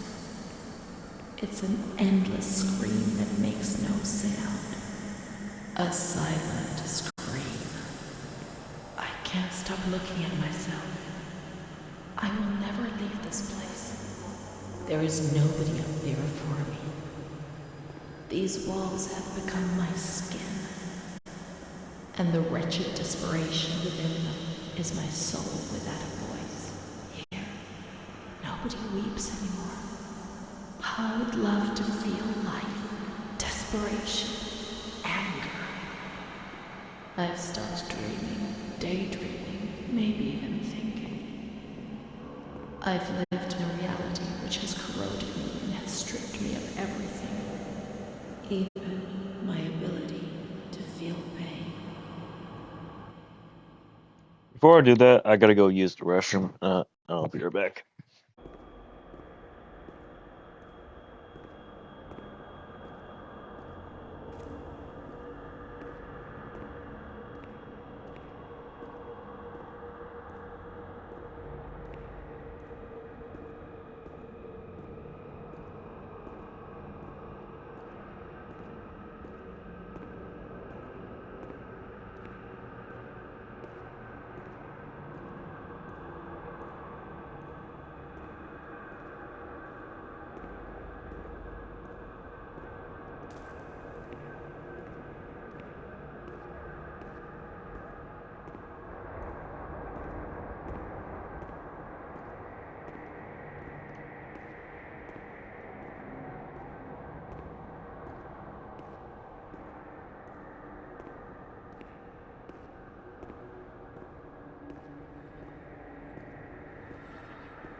May 5th, 1943.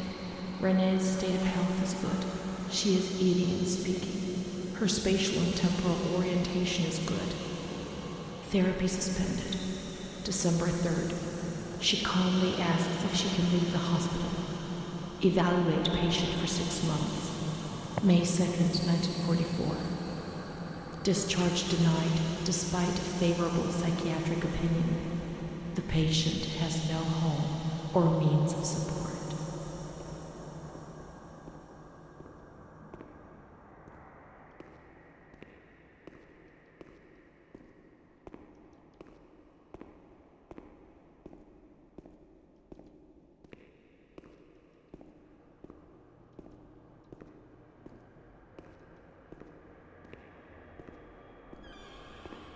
May 4th. The reasons why discharge is impossible are explained, and this is how Renee learns of her mother's death 2 years after the fact.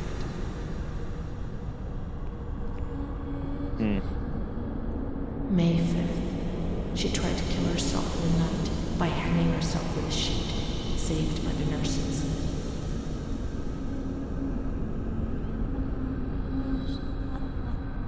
Restrained to her bed, she once more tried to kill herself by suffocation. The decision has been taken to perform a transorbital lobotomy.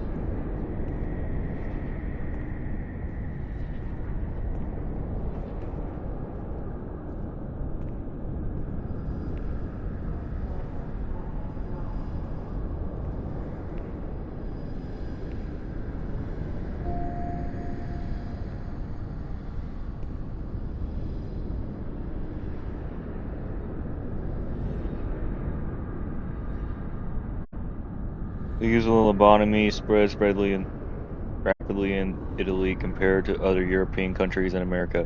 The original technique pioneered.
I thought it was about to go under her nose, it's under her eye. So that's painful.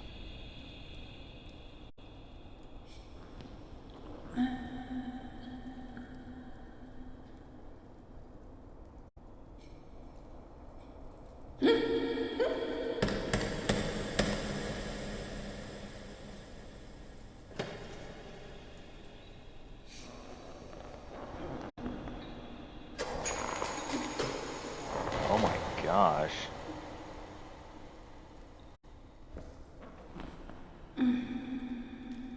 Is that what they do that? That looks painful. Elise is not under. Elise is under her. My gosh. 10th of That June, 1944. I would feel that too. Operation successful. Patient tranquil and collaborative. Motor coordination capacity reduced, but she's improving. Transferred to the Tranquil department in the care of Dr. B. 25th of October. Continues to talk about Amara and her doll, Charlotte. The disturbances of motor capacity show slight signs of improvement. Difficulty walking, not capable of riding, and the nurses report that they have to help her dress, wash, and feed herself. In the summer of 1944, Renee was transferred back into my department. Aware of little, indifferent, hardly ever spoke. One day, she said, "When I find the courage to look at myself in the mirror, I see a young face which is aged and looks at me full of fear." She is a woman now who has changed profoundly compared to the girl that I had under my care several years ago. Only the sadness of her gaze and her intelligence are unchanged. She's so young, just 23 years old, but is lacking all vitality. Perhaps her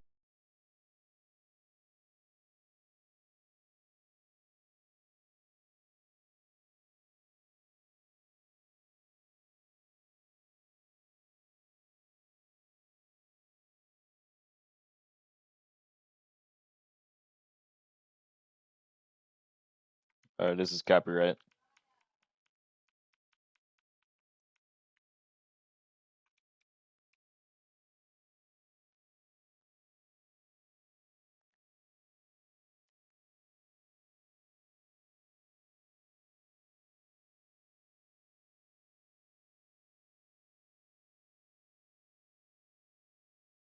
I mean, the game was good.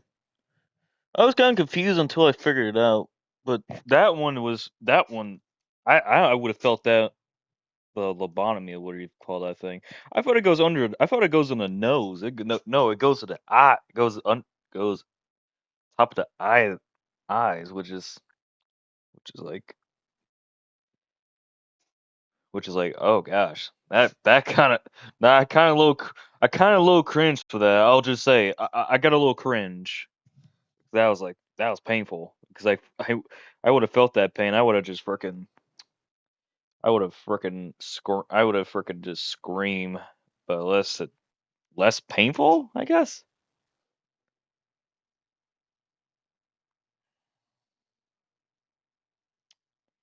Should have paid attention more, but even though if I rank horror games, there we go, that's in the game. Um, I'll re-rank them just in case. I got all the reviews. I got to review these games. It's gonna be a long time, which means I had to like do this. Should have paid attention more, but at least the game is good.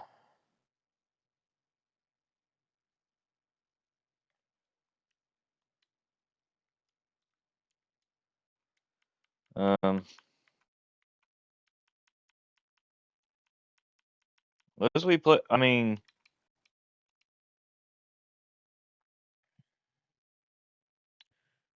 how do I rank this game? If I had to be honest.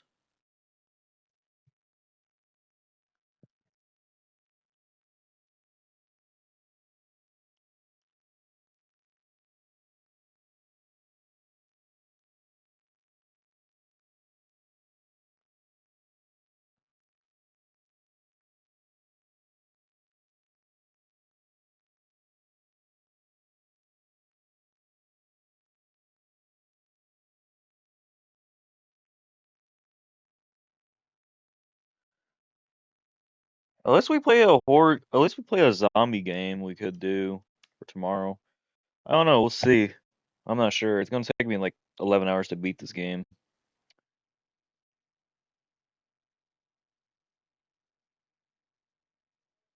Well, no, I gotta go wash my clothes tomorrow, but we'll see.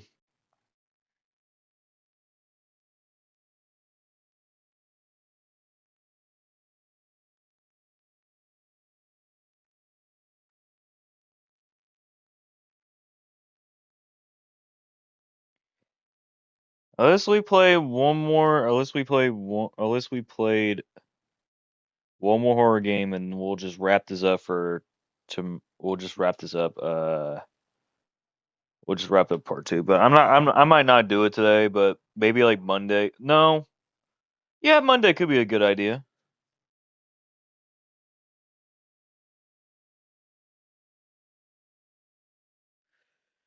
How do I rank this game? If I gotta be honest, um,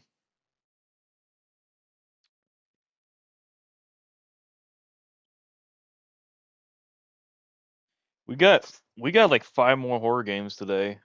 We got.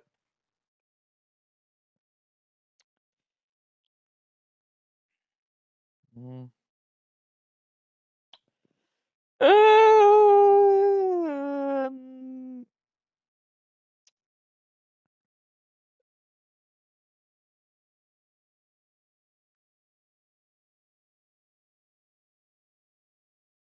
you know what? I gotta shoot. I'm gonna put it maybe above. No, maybe a little bit above Simia, above Ad Infinitum, but I'm not sure just yet. Could be above, could be above Rat Shaker, I think.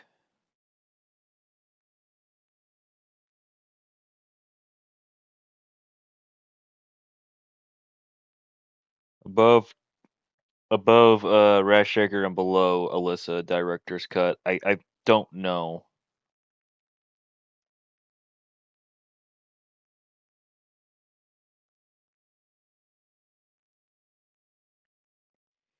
All right.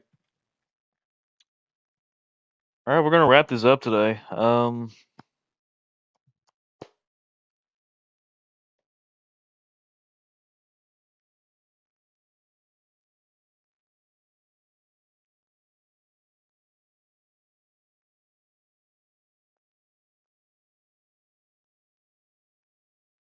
You're welcome.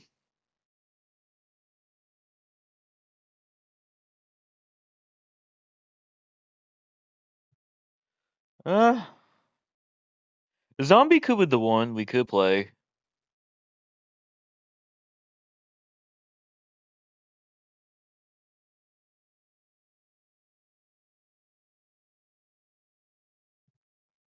Zombie U, aka Zombie U. I did play it a little bit, but I didn't. I did play not a little bit. I did play for like 3 hours, 4 hours. I didn't finish the game, so we're gonna try to like restart the game, and then we'll try to like finish it.